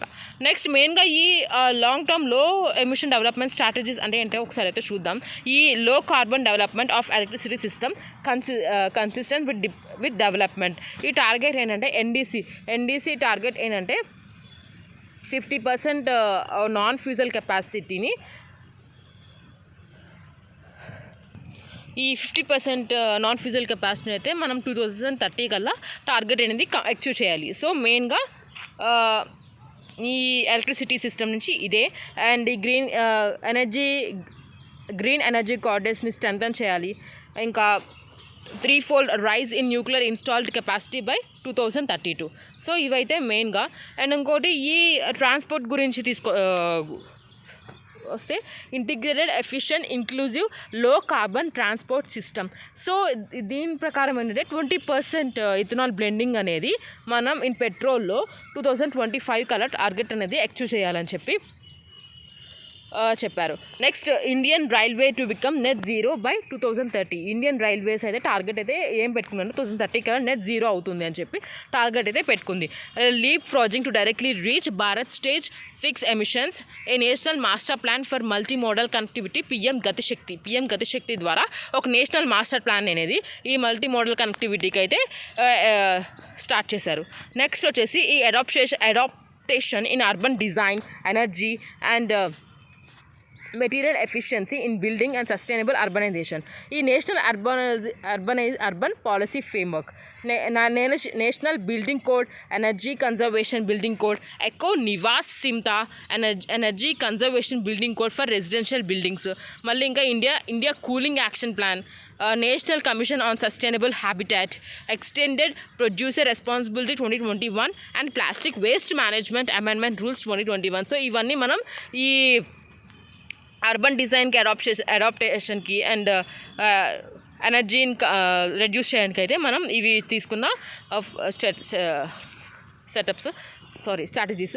Next economy wide decoupling of growth for emission and development of an efficient initiative low emission industrial system, national mission for enhancement energy efficiency and sustainable habitat standards and labelling schemes and the energy efficient financing platform, fuel switching through promotion of natural gas and national policy on biofuels, material efficiency through policies on resource efficiency, plastic and e-waste and steel recycling, green hydrogen technology and infrastructure promotions. Next CO2 removal and related organization solutions ఏంటంటే R&D and building human and infrastructure capacities to evolve technologies and methodologies like carbon capture, utilization and storage. Next enhancing forest and vegetation cover consistent with a socio-economic and ecological consideration. Next NDC target ఉంది కదా, NDC target create an additional carbon sync of 2.5 to 3 billion tons of CO2 equivalent by 2030.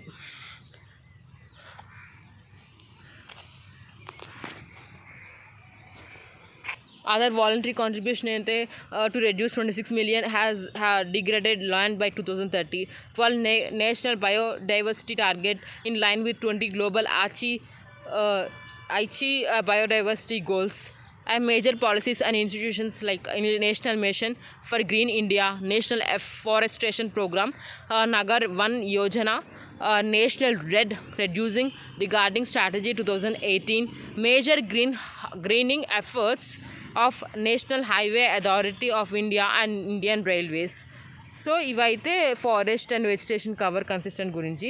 Next economic and financial aspects of low carbon development ఏంటంటే business responsibility and sustainable report BRSR by SEBI for mandatory sustainable reporting, inclusion of renewable energy projects under priority sector lending, sustainable finance group established by RBI to lead regulatory initiatives in the area of the investment linked to climate risk and sustainable finance. So ఇవైతే long term low emission development strategies. ఈ NDC ఉంది కదా, so ఇది NDC అనేది mandatory కాదు. ఇంకోటి ఏంటంటే ఈ టిపికల్లీ ఏంటంటే broader in scope than NDC and incorporate development goals as well as required levels of investment and government expenditure. Investment ఉండాలి అండ్ ఇంకా గవర్నమెంట్ ఎక్స్పెండిచర్ కూడా ఉండాలన్నమాట. నెక్స్ట్ ఇంకా ఈ ఇండియాస్ లాంగ్ టర్మ్ లా ఎమిషన్ డెవలప్మెంట్ స్ట్రాటజీకి అచీవ్ చేయడానికి net zero carbon emissions అన్నాం కదా by 2070. So దాన్ని అచీవ్ చేయడానికి ఒక 7 కీ ట్రాన్సాక్షన్ లో కార్బన్ డెవలప్మెంట్ పాత్వేస్ అనేది ఎంచుకున్నాం అనమాట. రీసెర్చ్ చేసుకున్నాం ఈ 7 కీ ట్రాన్సిషన్స్. నెక్స్ట్ ఏంటంటే ఈ vision of lifestyle of environment కూడా అచీవ్ చేయడానికి పెట్టుకున్నాం. నెక్స్ట్ ఈ రిలేటెడ్ న్యూస్ ఈ in our lifetime campaign ఉంది కదా, సో ఆ క్యాంపెయిన్ ఏంటంటే విజన్ ఆఫ్ లైఫ్ కానీ lifestyle of the environment దాని గురించి అనమాట.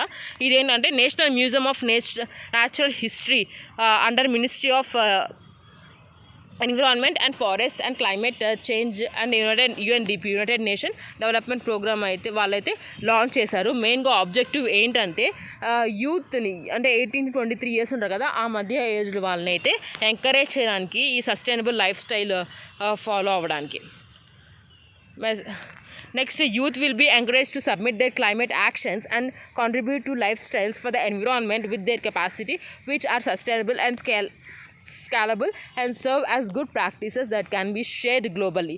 యూత్ ఉన్నారు కదా, సో వాళ్ళని ఎంకరేజ్ చేసి వాళ్ళ క్లైమేట్ చేంజెస్ని యాక్షన్స్ని కానీ ఏవైతే లైఫ్ స్టైల్కి ఎన్విరాన్మెంట్కి హానికరంగా లేకుండా విదిన్ కెపాసిటీలకు సస్టైనబుల్గా ఉండి స్కేలబుల్గా ఉండి ఏదైనా యాక్షన్స్ అనేది క్లైమేట్ యాక్షన్స్ సబ్మిట్ చేసే ఇది ఈ క్యాంపెయిన్ అనమాట. నెక్స్ట్ టాపిక్ వచ్చేసి 50 years ఆఫ్ స్టాక్హోమ్ కాన్ఫరెన్స్. ఈ స్టాక్హోమ్ కాన్ఫరెన్స్ స్టార్ట్ చేసి 50 years అయిందంట. సో దానికి అది మనకి న్యూస్లో ఉంది. Recently Stockholm +50 meeting was held at Stockholm, Sweden to commemorate the 50 years since the 1972 United Nations Conference on the Human Environment, also known as Stockholm Conference, which made the environment a pressing global issue for the first time. మెయిన్గా మనం ఇంకా న్యూస్లో ఏముందంటే ఈ Stockholm +50 theme ఏంటంటే healthy planet for prosperity of all our responsibility our opportunity. So మెయిన్గా ఒక theme అనేది గుర్తుపెట్టుకోండి, ఎందుకంటే ఈ యూపీఎస్సీలో ఇంకా మిగతా ఎగ్జామ్స్లో ఏంటంటే థీమ్స్ అనేది కూడా ఇస్తున్నారన్నమాట. సో ఈ స్టాక్హోమ్ కాన్ఫరెన్స్ స్టార్ట్ 50 years అయింది కాబట్టి సో ఇది ఇంపార్టెంట్ అనమాట. సో థీమ్ ఏంటంటే healthy planet for all prosperity of all healthy planet for the prosperity of all, our responsibility, our opportunity అనమాట. నెక్స్ట్ ఈ ఎజెండా ఏంటంటే స్టాక్హోమ్ +50 ఎజెండా ఏంటంటే share experiences and initiatives to protect the planet, ఇంకా sustainable recovery from the COVID-19 pandemic. So ఇవైతే agenda. Next ఈ Stockholm conference గురించి అయితే ఒకసారి అయితే చూద్దాం. ఇది United Nations first major conference on the international environment bases. అంటే ఇంటర్నేషనల్ ఎన్విరాన్మెంట్ బేసెస్ ప్రకారం ఇది ఫస్ట్ మేజర్ కాన్ఫరెన్స్ అనమాట. ఇది 1972లో ఆర్గనైజ్ చేశారు. అంటే organized in 1972 to coordinate global efforts to promote sustainability and safeguards the natural environment with the theme Only One Earth. So ఈ only one earth base చేసుకుని అంటే theme base చేసుకుని సస్టైనబిలిటీని సేఫ్గార్డ్స్ని of natural ఎన్విరాన్మెంట్ని promote చేయడానికి ఇదైతే organise చేశారు మెయిన్గా. Next ఈ 122 countries adopted the Stockholm Declaration on to 26 principle and action plan. So 122 countries అనేది అడాప్ట్ చేసుకున్నారు స్టాక్హోమ్ డిక్లరేషన్ని. 26 principles అనేది ఉన్నాయన్నమాట యాక్షన్ ప్లాన్లో. Next 3 dimensions of the conference ఏంటంటే countries agreeing not to harm. మెయిన్గా ఏంటంటే కంట్రీస్ ఈ 3 అయితే అగ్రీ చేశారు. 3 dimension ఆఫ్ ది కాన్ఫరెన్స్ని మెయిన్ ఏంటంటే కంట్రీస్ అయితే అగ్రీ చేస్తారు వాళ్ళ ఎన్విరాన్మెంట్ని హార్మ్ చేయమని చెప్పి. Countries agreeing not to harm each others environment or areas beyond the national jurisdiction. అంటే ఇప్పుడు ఫర్ ఎగ్జాంపుల్ కంట్రీస్ ఉన్నాయి కదా, సో కంట్రీ వాళ్ళ ఎన్విరాన్మెంట్ని యూజ్ చేసుకుంటాయి. ఏమన్నా సరే వాటర్ కానీ ఇంకా ఫారెస్ట్ ఏరియన్ కానీ ఏమైనా సరే. సో అవతల అంటే వేరే కంట్రీస్ వాళ్ళ ఎన్విరాన్మెంట్ కానీ ఫారెస్ట్ కానీ వాటర్ కానీ ఎక్స్ప్లాయిట్ చేయమని అంటే హార్మ్ చేయమని చెప్పి కంట్రీస్ అయితే అగ్రీ అయ్యారన్నమాట. నెక్స్ట్ ఏం చేస్తే action plan to study the threat to earth's environment. అంటే ఒకవేళ ఎర్త్ ఎన్విరాన్మెంట్కి థ్రెట్కి వచ్చే స్టడీని అంటే యాక్షన్ ప్లాన్ అయితే స్టడీ చేయడానికి అంటే ఎర్త్ ఎన్విరాన్మెంట్ థ్రెట్ స్టడీ చేయడానికి యాక్షన్ ప్లాన్ అయితే ఉందన్నమాట. Next establishment of an international body call UN environment programme to bring in cooperation among the countries మధ్యలో ఒక కోఆర్డినేషన్ అనేది ఉండడానికి కార్పొరేషన్ అనేది ఉండడానికి ఈ ఇంటర్నేషనల్ బాడీ అనేది ఎస్టాబ్లిష్ చేశారు. అది UNEP United nation environment programme అనమాట. మళ్ళీ other outcomes and success of Stockholm conference ఏంటంటే identification of the theme of sustainable development. 20 years later, the 1992 UN Conference on Environment and Development, the Earth Summit in Rio de Janeiro defined the sustainable development. మెయిన్గా theme అంటే sustainable development థీమ్ని identify చేశారనమాట. ఎప్పుడు Rio డియో జనరీలో sustainable development define చేశారు. So అదే ఇది ఒక main success అని చెప్తున్నారు. నెక్స్ట్ ఏంది ఈ కీ ప్రిన్సిపల్స్ అనేది ఎస్టాబ్లిష్ చేశారనమాట. ఇంకోటి precautionary principle.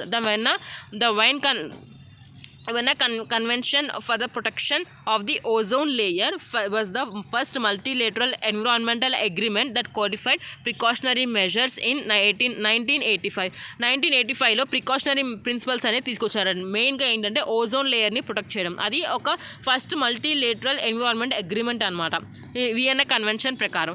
నెక్స్ట్ ఏంటంటే polluter pays principle. Those producing pollution should bear the cost of managing it to prevent damage to human health in the environment. అంటే ఎవరైతే పొల్యూట్ చేస్తున్నారో వాళ్ళకి అంటే ఇప్పుడు ఫర్ ఎగ్జాంపుల్ ఎవరైతే పొల్యూట్ చేస్తున్నారో వాళ్ళే ఆ హ్యూమన్ హెల్త్ కానీ ఎన్విరాన్మెంట్ కానీ డ్యామేజ్ అవ్వకుండా ఆ కాస్ట్ అనేది వాళ్ళే భరించాలన్నమాట. సో అదే ఈ పొల్యూటర్ ప్లేస్ ప్రిన్సిపల్. సో ఇవి మెయిన్ కీ ప్రిన్సిపల్స్ అని చెప్తున్నారు.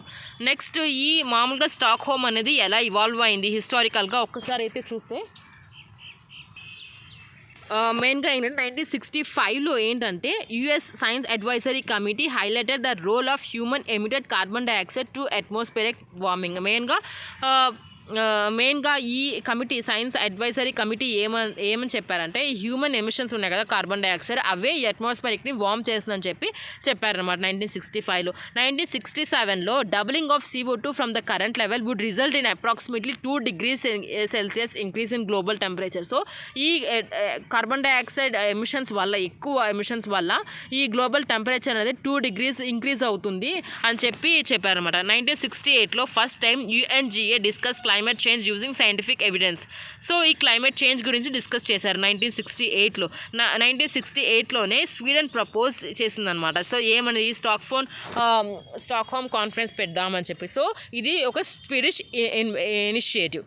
సో ఇదనమాట. మళ్ళీ ఇంకోటి ఏంటంటే ఈ మనకి కాన్ఫరెన్స్ జరిగింది కదా అదే ఇండియాస్ ప్రైమ్ మినిస్టర్ అప్పుడు ఇందిరాగాంధీ ఉన్నారు. So Indira Gandhi was the only foreign head of the government out of 113 nations in attendance at the Stockholm conference. So Stockholm కాన్ఫరెన్స్లో Indira Gandhi గారైతే first foreign head of the government అంట ఈ 113 నేషన్స్లో.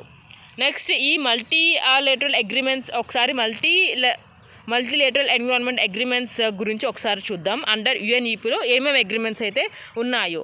అండ్ ఇంకోటి ఏంటంటే ఫస్ట్ వచ్చేసి Ramsar convention on wetlands of international importance. ఇది well lands కాదు wetlands, నాకు తెలిసి మిస్టేక్గా పడి ఉంటుంది. 1972లో అయితే convention for the protection of the world culture and national heritage, convention on international trade in endangered species and world fauna and floral CITES అనమాట.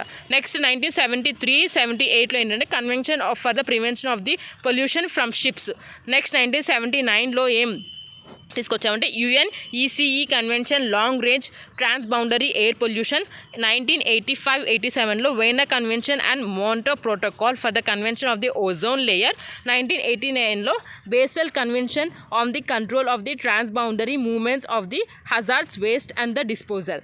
నెక్స్ట్ 1992లో convention of the biological diversity. 1992లో UN framework convention on the climate change. 1994 UN convention to combat so desertification. Next 1998లో Rotterdam convention on hazardous chemical in international trade. 1998లో UNECE Aarhus convention on access to information, public participation and access to justice in environmental matters. 2001లో the Stockholm convention on persistent organic pollutants. 2030లో Minamata convention on mercury. అయితే మెయిన్గా మనకి multilateral environmental agreements అనమాట, UNEP అండర్లో వచ్చేవి.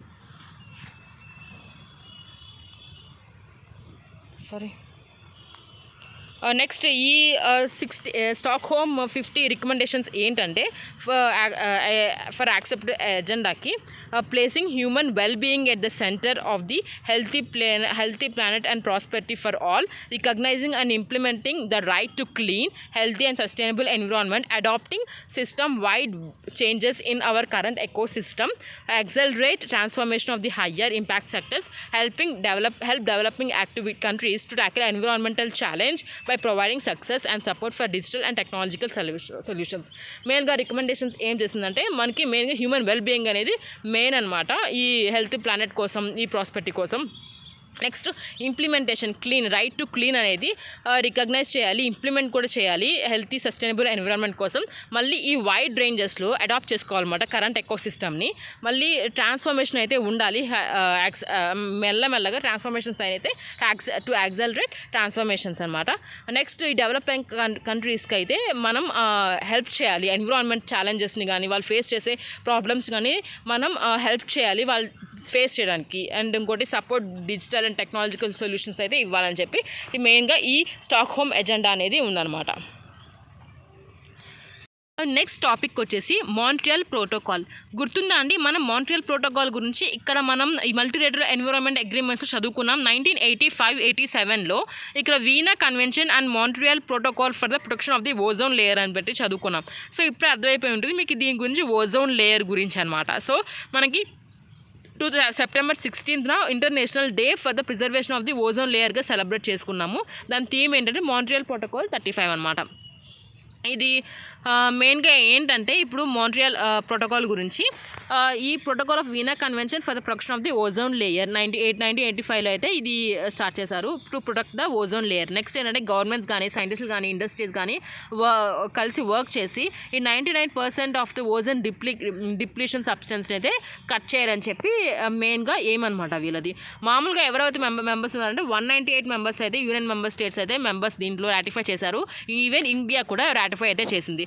So ఈ కిగ్లీ agreement ఉంది కదా, ఈ కిగ్లీ అగ్రిమెంట్ 2016లో అయితే అడాప్ట్ చేసుకున్నారు. అండ్ అమలు అయితే జరిగింది, came into force in 2019. So అమలు చేయడం ఎప్పుడు చేశారు, 2019లో అయితే అమలు చేశారు. మెయిన్గా ఇది ఏం చేస్తుందంటే పాత్ అనేది ప్రొవైడ్ చేస్తుంది అనమాట. అంటే 80% రిడక్షన్ ఉండాలి HFC కన్జంప్షన్లో 2047 లో అని చెప్పి పాత్ అనేది ప్రొవైడ్ చేస్తుంది, ఎలా రిడక్ట్ చేయాలి అని చెప్పి. నెక్స్ట్ ఏంటంటే ఇది ఎందుకు అడాప్ట్ చేసుకున్నామంటే మెయిన్గా ఈ మాంట్రియల్ ప్రోటోకాల్ ఏంటంటే రీప్లేస్ చేస్తుంది క్లోరోఫ్లోరో కార్బన్స్ని విత్ హైడ్రోక్లోరో కార్బన్స్ అనమాట. మెయిన్గా ఏంటంటే ఇది ఓజోన్ లేయర్ని డిస్ట్రాయ్ చేయదు, కానీ ఎక్స్ట్రీమ్లీ మనకి గ్లోబల్ వార్మింగ్కి కాజ్ అవుతుంది అనమాట. ఇప్పుడు ఏంటంటే మెయిన్గా ఇది క్లోరోఫ్లోరో కార్బన్స్ని తీసేసి మనం హైడ్రోఫ్లోరో కార్బన్స్ యూజ్ చేయాలి అని చెప్పి మాంట్రియల్ ప్రోటోకాల్ని తీసుకొచ్చాం. సో కానీ ఇది హైడ్రోఫ్లోరో కార్బన్స్ అనేవి మనకి ఓజోన్ లేయర్కి డిస్ట్రాయ్ చేయవు, కానీ గ్లోబల్ వార్మింగ్కి మెయిన్ కాజ్ అవుతుంది అనమాట. సో ఇప్పుడేంటి ఈ 80% రిడక్షన్ చేయాలి 2047లో అని చెప్పి పాతను ప్రొవైడ్ చేయడానికి ఈ కిగాలి అగ్రిమెంట్ అనమాట.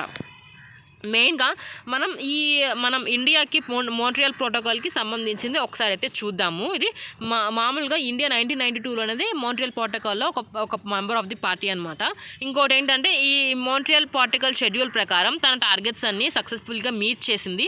నెక్స్ట్ ఇంకా 2021లో అయితే ఈ కిగాలి అమెండ్మెంట్ కూడా రాటిఫై చేసింది, కానీ ఇంకా మనం ఫేస్ అవుట్ అయితే చేయాలి. 2020 అంటే HFC ఎమిషన్స్ అనేది కట్ చేయాలి 15% బై 2024-26 లెవెల్స్ ప్రకారం.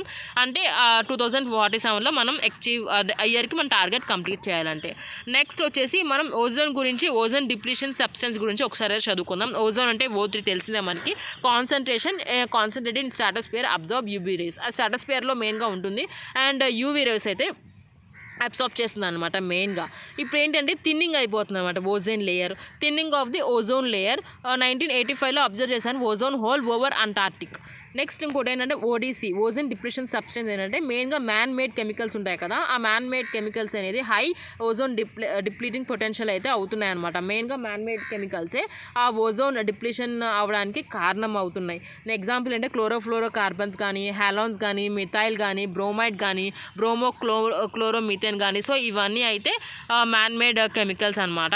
సో ఓజోన్ డిప్లీషన్ అవడానికి కూడా కారణాలు మెయిన్గా అదే ఉన్నాయి. ఇప్పుడు యూజెస్ ఆఫ్ ఓడిసి, మెయిన్గా ఈ ఓడిసి ఎక్కడ యూజ్ చేస్తామంటే రిఫ్రిజిరేటర్ యూజ్ చేస్తాం, మళ్ళీ ఎయిర్ కండిషనర్స్లో, ఫైర్ ఎక్స్టింగ్విషర్స్లో, మళ్ళీ ఫోమ్స్లో, ఇవన్నట్లో మనం ఓడిసి అనేది యూజ్ చేస్తాం అనమాట మ్యాన్మేడ్ కెమికల్స్ని.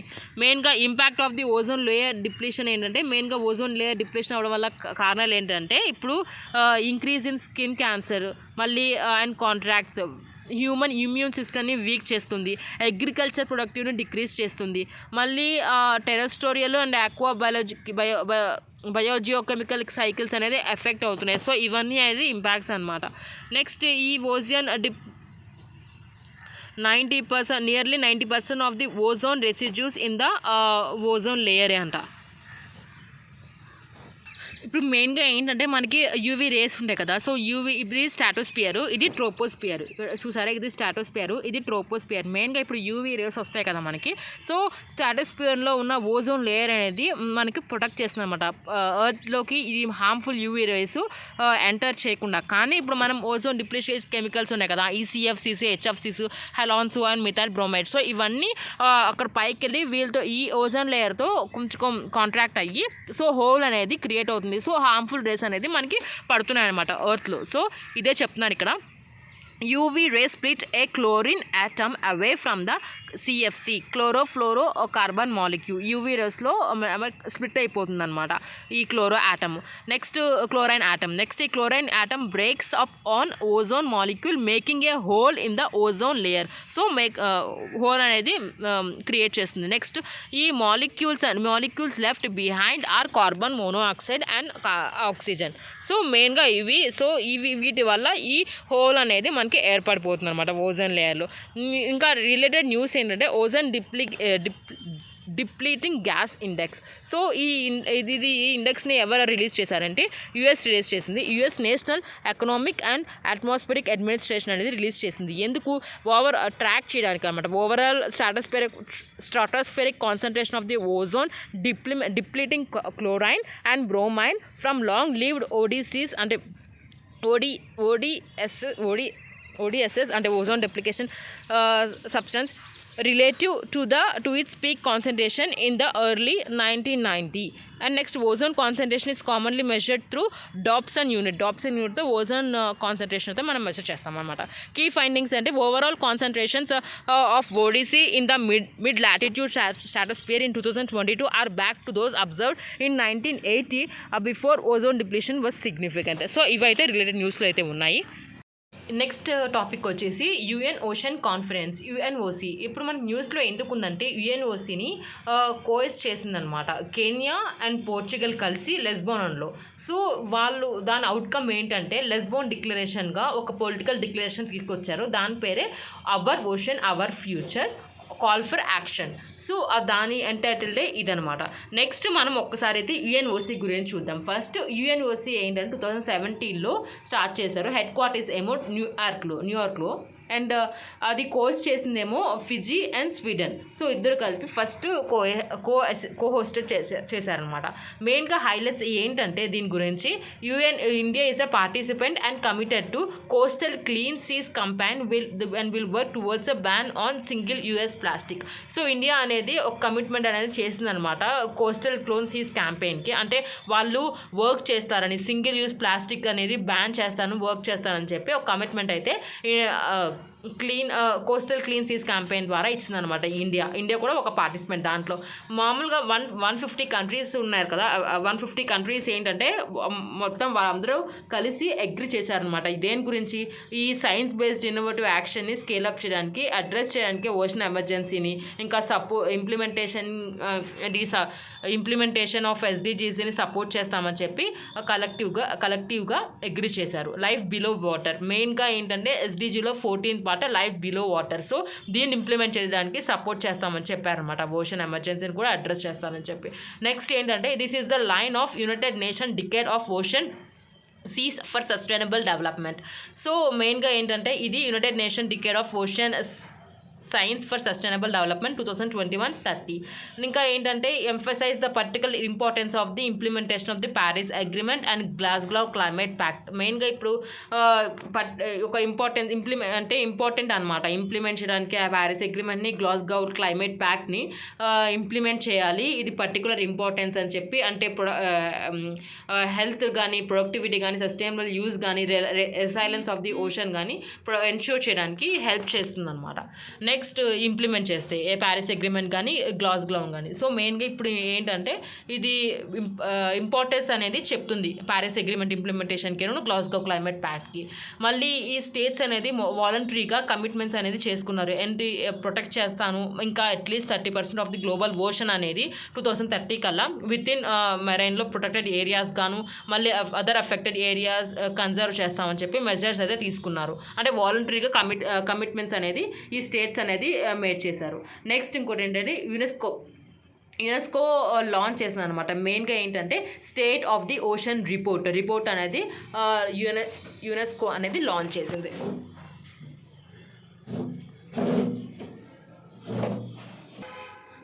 నెక్స్ట్ మనం ఒక కమిట్మెంట్స్, మెయిన్గా కీ కమిట్మెంట్స్ UNOC చూస్తే మెయిన్ ఏంటంటే వాళ్ళు ప్రొటెక్ట్ చేయడం మెయిన్గా అనమాట. Protecting or exceeding 30% of national maritime zones by 2030, reducing plastic pollution and increasing renewable energy use. అంటే ప్లాస్టిక్ పొల్యూషన్ అయితే రెడ్యూస్ చేయడం, మళ్ళీ రెన్యూవబుల్ ఎనర్జీని యూజ్ చేయడం అనమాట. నెక్స్ట్ ఏంటంటే ఈ allocation of the funds to research on ocean acidification, climate resilience projects and monitoring, control and surveillance, research conduct చేయడం కూడా. అంటే ఫండ్స్ అనేది అలొకేట్ చేయడం రీసెర్చ్ కండక్ట్ చేయడానికి ఈ ప్రాజెక్ట్స్ అనమాట. Next achieving carbon neutrality by 2040. So ఇవైతే మెయిన్ కమిట్మెంట్స్ UNOCకి. నెక్స్ట్ టాపిక్ వచ్చేసి innovation road map of the mission integrated bio refineries IRIMIV. ఇప్పుడు మెయిన్గా ఏంటంటే ఇండియా లాంచ్ చేస్తుంది అనమాట innovation of the road map of mission integrated bio refineries at global clean energy action ఫోరంలో అయితే release చేసింది. మెయిన్గా ఈ ఇన్నోవేషన్ గురించి ఏంటంటే ఇది ఒక గ్లోబల్ ఇనిషియేటివ్ అనమాట. అంటే it is a global initiative to catalyze action and investment in research, development and demonstration make clean energy affordable, attractive and accessible to all these actors. These consist of 22 countries and the European Union. India is the founding member. First phase of the mission launched alongside the Paris Agreement 2015 in Mission Innovation 2.0. Second phase of MI was launched in 2021. మెయిన్గా ఏంటంటే ఇది ఒక global initiative. ఏంటంటే research కానీ, development కానీ చేయడం, దేనికి clean energy అఫోర్డబుల్కి, మళ్ళీ అట్రాక్టివ్కి, యాక్సెసిబుల్కి, ఆల్ డికెట్లో ఇవన్నీ ఉండాలని చెప్పి ఒక ఇన్వెస్ట్మెంట్ రీసెర్చ్లో కానీ, డెవలప్మెంట్లో కానీ, డిమాన్స్ట్రేషన్లో చేయడమే ఈ గ్లోబల్ ఇనిషియేటివ్ అనమాట. మెయిన్గా మిషన్ ఇన్నోవేషన్. ఈ మిషన్ ఇన్నోవేషన్లో మెయిన్గా 22 కంట్రీస్ ఉంటాయి అండ్ ఇంకా యూరోపియన్ యూనియన్ కూడా ఉంది. India is the founding member. And ఇంకా ఫస్ట్ ఫేజ్ ఏంటంటే అలాంగ్ విత్ ద ప్యారిస్ అగ్రిమెంట్లోనే వాళ్ళు లాంచ్ చేశారు. ఈ మిషన్ ఇన్నోవేషన్ 2.0 సెకండ్ ఫేజ్ అని 2021లోనే లాంచ్ చేశారనమాట. దాన్ని మెయిన్గా ఈ మిషన్ 7 ఈ ఎంఐ ఉంది కదా, ఈ మిషన్ ఇన్నోవేషన్కి ఈ మెయిన్గా 7 మిషన్స్ అయితే ఉన్నాయి. మెయిన్గా అవి ఒకసారి చూద్దాం. Clean hydrogen, green power future, zero emission shipping, carbon dioxide removal, urban transition, net zero industries, mission integrated bio refineries. So ఇవైతే మెయిన్గా 7 మిషన్స్ అనమాట. ఈ ఇన్నోవేషన్ మిషన్ ఇన్నోవేషన్కి ఉన్నవి. నెక్స్ట్ ఈ RIMIB ఇప్పుడు ప్రస్తుతం ఏంటి మనం innovation road map for the mission integrated bio refineries గురించి మాట్లాడుకుంటున్నాం కదా. సో ఇండియా అయితే లాంచ్ చేసింది గ్లోబల్ క్లీన్ ఎనర్జీ యాక్షన్ ఫోరంలో. మెయిన్గా దీని గురించి అయితే చూద్దాం. సో ఇదైతే ఇప్పుడు develop by co-leads of the mission integrated bio refineries with active inputs from Brazil, Canada, EC and the UK. మెయిన్గా దీని ఎయిమ్ ఏంటంటే గ్యాప్స్ ఉంటాయి కదా challenging in bio refinery value చైన్లో ఆ గ్యాప్స్ని ఐడెంటిఫై చేసి ఛాలెంజెస్ని కనుక్కోవడమే అన్నమాట. Identify gaps and challenges in the current bio refinery value chains. మళ్ళీ prioritising 8 key action to support the mission, guiding the mission's overall path in achieving its goal. So ఇవైతే వాళ్ళ మామూలుగా మెయిన్ ఎయిమ్. నెక్స్ట్ మనం ఒకసారి machine integrated bio refinery గురించి చూస్తే ఇది 7th machine. మనం ఇక్కడ 7 మిషన్స్ అని కనుక్కున్నాం కదా, మాట్లాడుకున్నాం కదా, తెలుసుకున్నాం కదా. ఆ 7th మిషనే ఈ mission integrated biorefinery 7th mission under mission innovation. ఇది April 2022లో లాంచ్ చేశారు. మెయిన్గా ఎయిమ్ ఏంటంటే greater international collaboration and financing for energy research and development. So during the next 5 years. So మెయిన్గా ఏంటంటే ఒక ఫైనాన్స్ చేయడం అనమాట. ఒక ఎనర్జీకి ఇది ఒక ఇంటర్నేషనల్ కొలాబరేషన్, ఇంకా financing for energy research and development చేయడానికి ఎనర్జీని. సో నెక్స్ట్ 5 yearsలో ఒక ఫైనాన్స్ కొలాబరేషన్ అనమాట ఇది. మెయిన్గా మెంబర్స్ ఏముంటారంటే కోలీడ్ అంటే ఇండియా ఒక ఫౌండింగ్ మెంబర్ అని చెప్పాను కదా, ఇండియా అండ్ నెదర్లాండ్స్, ఈ రెండు అయితే కోలీడ్. కోర్ మిషన్ మెంబర్స్ ఏమో Brazil, Canada. Mission support group ఏంటంటే European commission and UK. So వీళ్ళైతే మెంబర్స్. మెయిన్ గోల్ ఏంటంటే వీళ్ళు ఒక develop and demonstrate initiative solutions to accelerate commercialisation of the integrated bio refineries integrate చేయడానికి ఒక ఒక demonstrative initiative solution develop చేయడమే main goal అనమాట. వీళ్ళకు టార్గెట్ ఏంటంటే ఒక 10% అనేది ఫాజిల్ బేస్డ్ ఫ్యూయల్స్ని రీప్లేస్ చేయడం. అంటే to replace 10% of fossil based fuels, chemicals and materials with bio alternative by 2030. అంటే ఇప్పుడు మనకి ఫాయిల్ బేస్డ్ ఫ్యూయల్స్ ఉన్నాయి కదా, అవి కానీ కెమికల్స్ కానీ మెటీరియల్స్ ఇవన్నీ 10% రీప్లేస్ చేయడం దేంతో బయో ఆల్టర్నేటివ్స్తో అనమాట. Next priorities 8 collaboration actions organised around 3 pillars. ఈ ప్రయారిటీస్ అంటే 8 కొలాబరేషన్ యాక్షన్స్ అనేది అరౌండ్ 3 pillars ఆర్గనైజ్ చేశారనమాట. మెయిన్గా ఏంటంటే supporting research and development and demonstrating and accelerating pilots and demonstrations, improving policy and market conditions. So main ఈ 3 pillars అనమాట. Next related న్యూస్లో ఏముందంటే funding opportunity on sustainable aviation fuels and hydrogen valley platform were also launched. National funding opportunity on sustainable aviation fuels to support and conduct R&D అంటే research and development and demonstration to foster technological innovation in advanced biofuel for aviation applications. ఈ national funding opportunity on sustainable aviation fuels ఏమో support చేస్తాయి. దేనికి conduct చేయడానికి research and development and demonstration for foster technological ఇన్నోవేషన్కి in advanced biofuel for aviation application. ఈ hydrogen valley platforms ఏంటంటే ఇది developed by fuels and hydrogen joint undertaking అనమాట.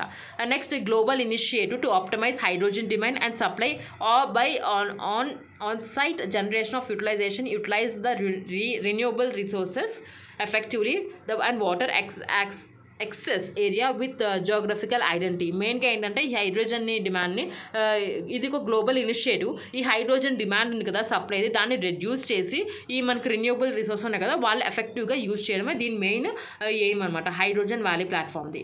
So ఇది ఈ innovation road map of mission integration bio refineries గురించి. Next topic వచ్చేసి మనకి mission lifestyle for environment.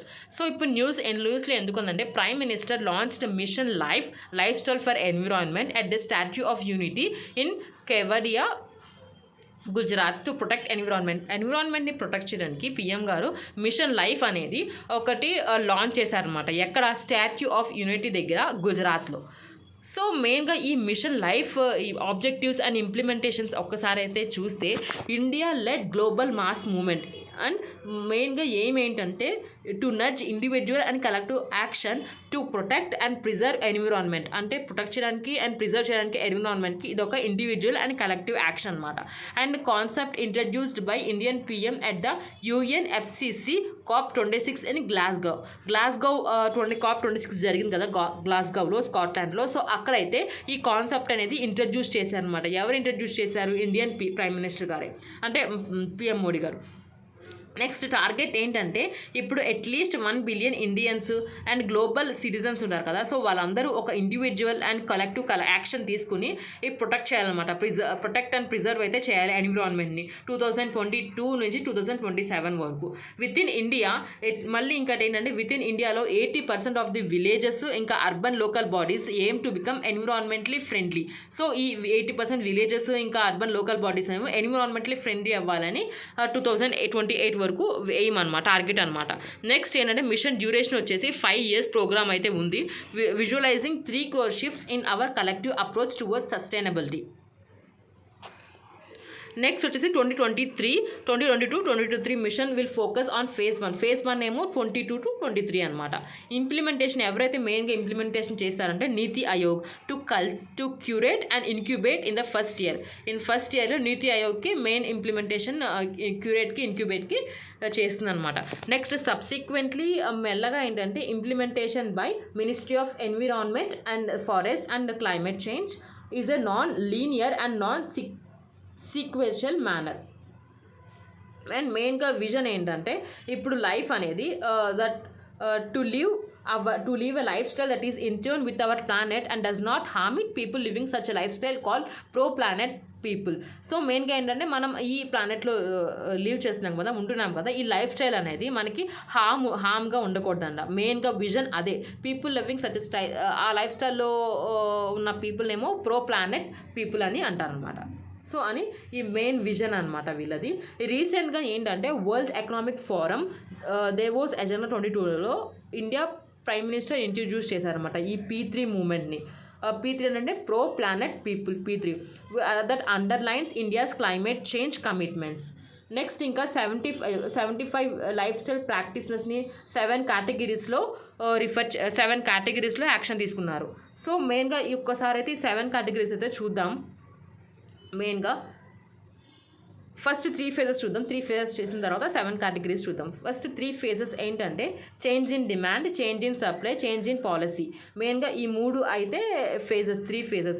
ఈ చేంజింగ్ డిమాండ్లో ఏంటి? మెయిన్గా effective environment and friendly action in their daily lifes. ఈ చేంజ్ ఇన్ సప్లై ఏంటంటే supply and procurement as per revised demands. And change in policy అంటే trigger shifts in large scale industries and government policy to support sustainable consumption and production. మెయిన్గా ఈ 3 అనేదేమో phases. And ఈ ఫేజెస్లో మొత్తం 7 చెప్పాను కదా, 7 categories అయితే ఉన్నాయి. 7 కేటగిరీస్ ఏంటంటే ఫస్ట్ వచ్చేసి 19 actions such as use of LED bulbs, use of public transport. ఇంకా ఏంటంటే సెకండ్ వచ్చేసి 15 actions such as drip irrigation system, creating rain water harvesting infrastructure అనేది సెకండ్ పాయింట్. థర్డ్ వచ్చేసి మనం క్లాత్ బ్యాగ్ యూజ్ చేయడం shopping కోసం, మళ్ళీ బ్యాంబూ టూత్ బ్రషెస్ యూజ్ చేయడం. మళ్ళీ ఫోర్త్ వచ్చేసి ఈ ఫుడ్ వేస్ట్ అట్ హోమ్, అంటే ఫుడ్ వేస్ట్ని కాంపోస్ట్ చేయడం. మళ్ళీ ఇంకా ప్రిఫర్ లోకల్లీ అవైలబుల్ సీజనల్ ఫుడ్సే ప్రిఫర్ చేయడం. ఇవైతే ఫోర్త్ పాయింట్. నెక్స్ట్ ఫిఫ్త్ వచ్చేసి డొనేట్ ఓల్డ్ క్లోత్స్ అనేది డొనేట్ చేసేయడం. మళ్ళీ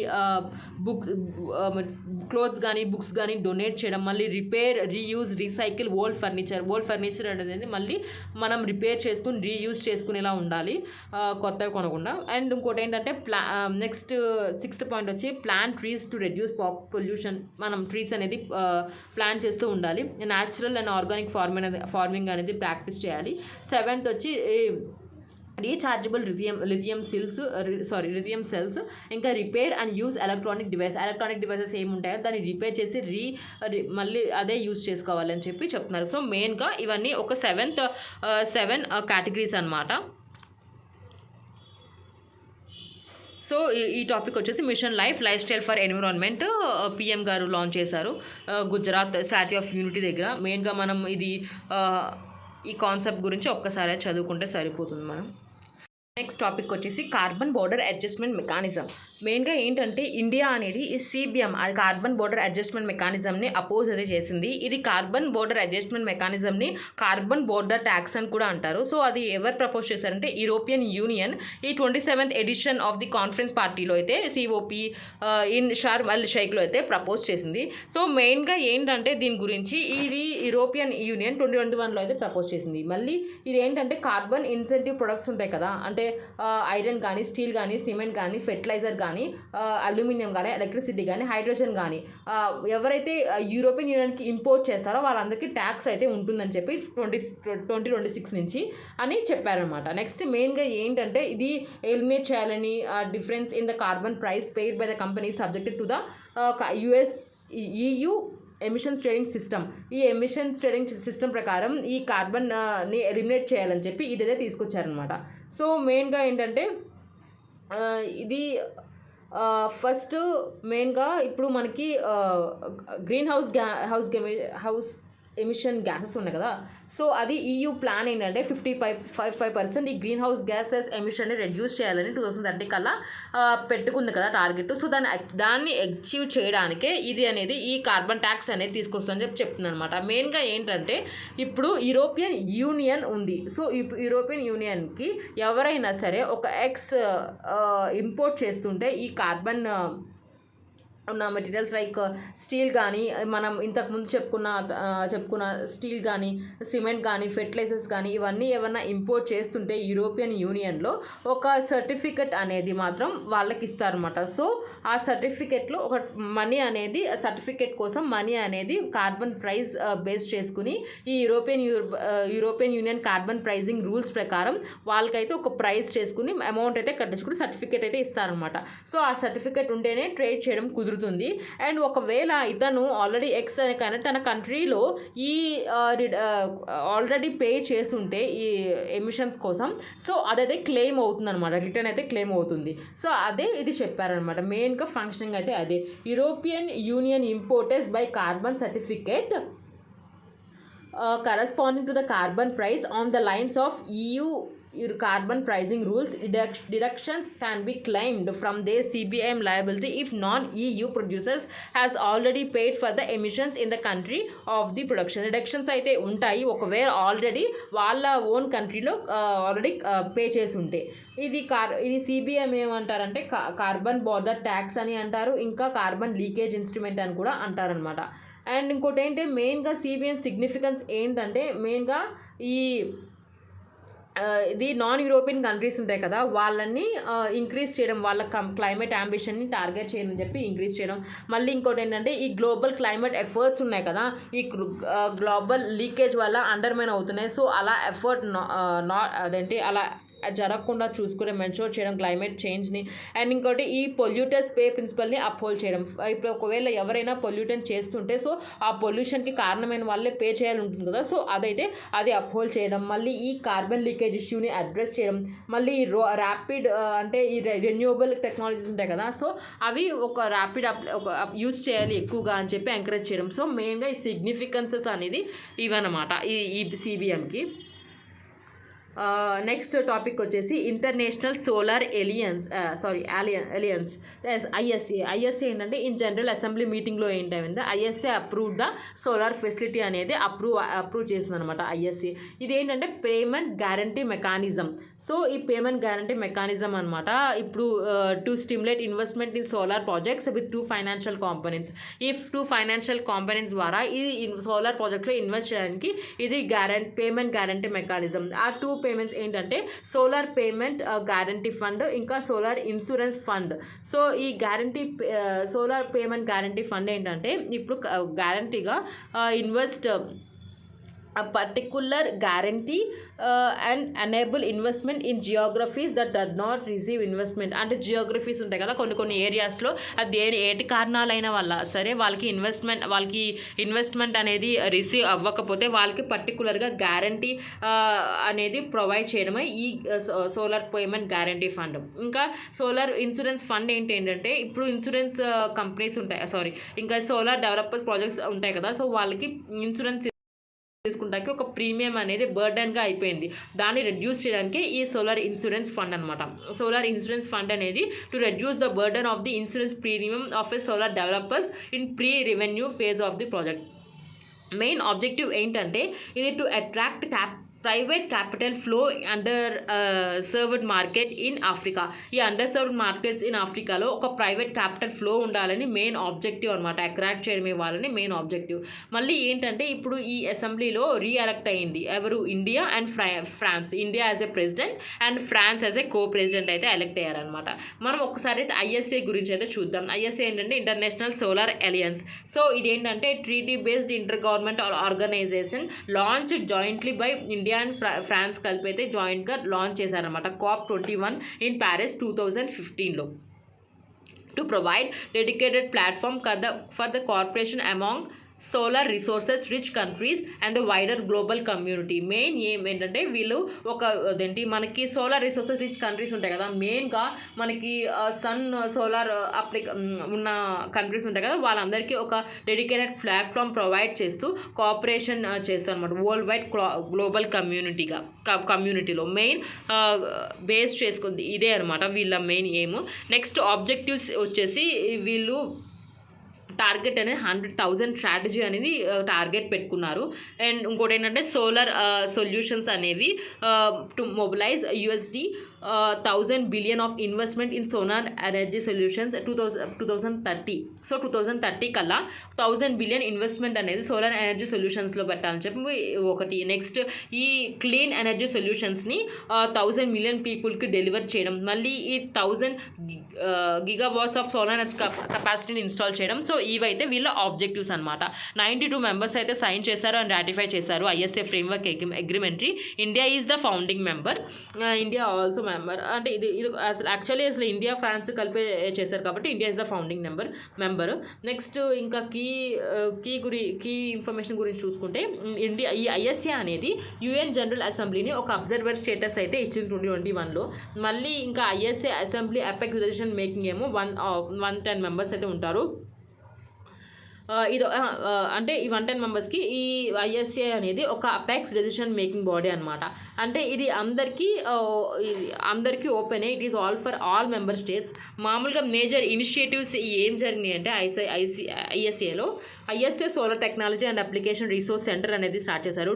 అంటే కెపాసిటీ బిల్డింగ్ కానీ ఎఫర్ట్స్ కానీ ఐఎస్ఏ మెంబర్స్కి ట్రైనింగ్ ఇవ్వడం కానీ సో ఇవన్నీ వీళ్ళు సపోర్ట్ చేస్తారనమాట. వాళ్ళకి కంట్రీస్కి ఎవరైతే ఐఎస్ఏ మెంబర్ కంట్రీస్కి వాళ్ళకి ట్రైనింగ్ ఇవ్వడం, వాళ్ళకి కెపాసిటీ బిల్డింగ్ ఇవ్వడం, సపోర్ట్ చేయడం. సో ఇవన్నీ వీళ్ళు చేస్తారు.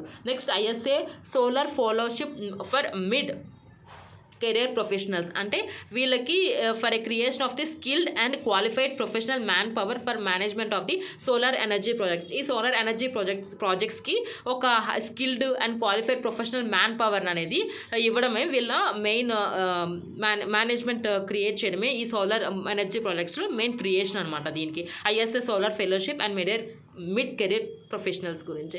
నెక్స్ట్ ఇంకేంటంటే one sun one world one grid అనేది బిల్డ్ చేశారు. ఎందుకు? Global ecosystem for interconnected renewable energy resources launch in partnership with ISA and global bank group అనమాట. సో ఇది one sun one world one grid అనేది ISA and world bank group కలిసి అయితే ఇది launch చేశారు. మెయిన్గా ఏంటంటే ఈ గ్లోబల్ ఎకో సిస్టమ్ని ఇంటర్ కనెక్ట్ చేసి ఈ రెన్యూవబుల్ ఎనర్జీ రిసోర్సెస్ని బిల్డ్ చేయడానికి.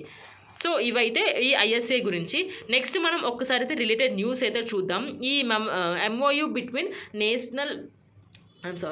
MOU between ISA and ICAO. ISA అంటే ఇంటర్నేషనల్ సోలార్ అలయన్స్ అండ్ ఇంకోటి international civil aviation organisation. So ఈ ఇద్దరి మధ్య MOU అయితే సైన్ చేశారనమాట. సో ఎందుకు? To check growth of CO2 emissions in the sector and idea of ICAO becoming partner organisation of ISA was mooted by India. ఇప్పుడు వాళ్ళ మెయిన్గా ఎందుకంటే growth check CO2 emissions growth check చేయడానికి ఇది memorandum of understanding అనేది sign చేశారు.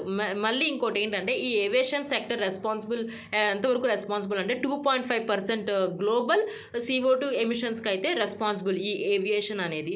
And ఇంకోటి 2015లో అంటే India's Cochin international airport becomes world first fully solar powered airport. అంటే ఇప్పుడు ఇండియా ఫస్ట్ అంటే వరల్డ్లోనే ఫస్ట్ ఎయిర్పోర్ట్ ఏది సోలార్ పవర్డ్ ఎయిర్పోర్ట్ ఏదంటే మన ఇండియాస్ కొచ్చిన్ ఇంటర్నేషనల్ ఎయిర్పోర్ట్ అనమాట. ఇప్పుడు మనం ఒకసారి ఇంటర్నేషనల్ సివిల్ ఏవియేషన్ గురించి ఒకసారి అయితే చూద్దాం. ఇది ఎస్టాబ్లిష్ ఎవరు చేశారంటే under Chicago convention on international civil aviation. దాన్ని ఏమని పిలుస్తాం అంటే మనం చికాగో కన్వెన్షన్ కూడా అని పిలుస్తాం. మెయిన్గా ఆబ్జెక్టివ్ ఏంటంటే ఈ కార్బన్ ఎమిషన్స్ అనేది రెడ్యూస్ చేయడం ఈ ఏవియేషన్ సెక్టర్లో. అండ్ హెడ్ క్వార్టర్స్ వచ్చేసి కెనడాలో మాంట్రియాల్లో అయితే ఉంది. మెంబర్షిప్ అంటే మొత్తం 193 నేషనల్ గవర్నమెంట్స్ అయితే ఉన్నాయి అన్నమాట. అండ్ మెయిన్గా ఇంకా కీ ఇన్ఫర్మేషన్ ఏంటంటే ఇది ఫంక్షన్స్ ఏంటంటే maintain ISCAO secretariat supporting diplomatic interactions, ఇంకా research new air transport policy and standards innovation and as directed and endorsed by the government through ICAO assembly. So ఇవైతే మెయిన్గా దీని ఫంక్షన్స్. సో మెయిన్గా గుర్తుపెట్టుకోవాల్సింది ఏంటంటే ISA చాలా important. India is the one of the India founding member. ఇండియాను France కలిసి start చేశారు. ఎప్పుడు స్టార్ట్ చేశారంటే COP21 ప్యారిస్ 2015లో. సో వీళ్ళ ఆబ్జెక్టివ్స్ కానీ వీళ్ళ కీ ఫంక్షన్స్ కానీ ఒకసారి అయితే కీ ఇన్ఫర్మేషన్ కానీ ఒకసారి అయితే చూసుకోండి.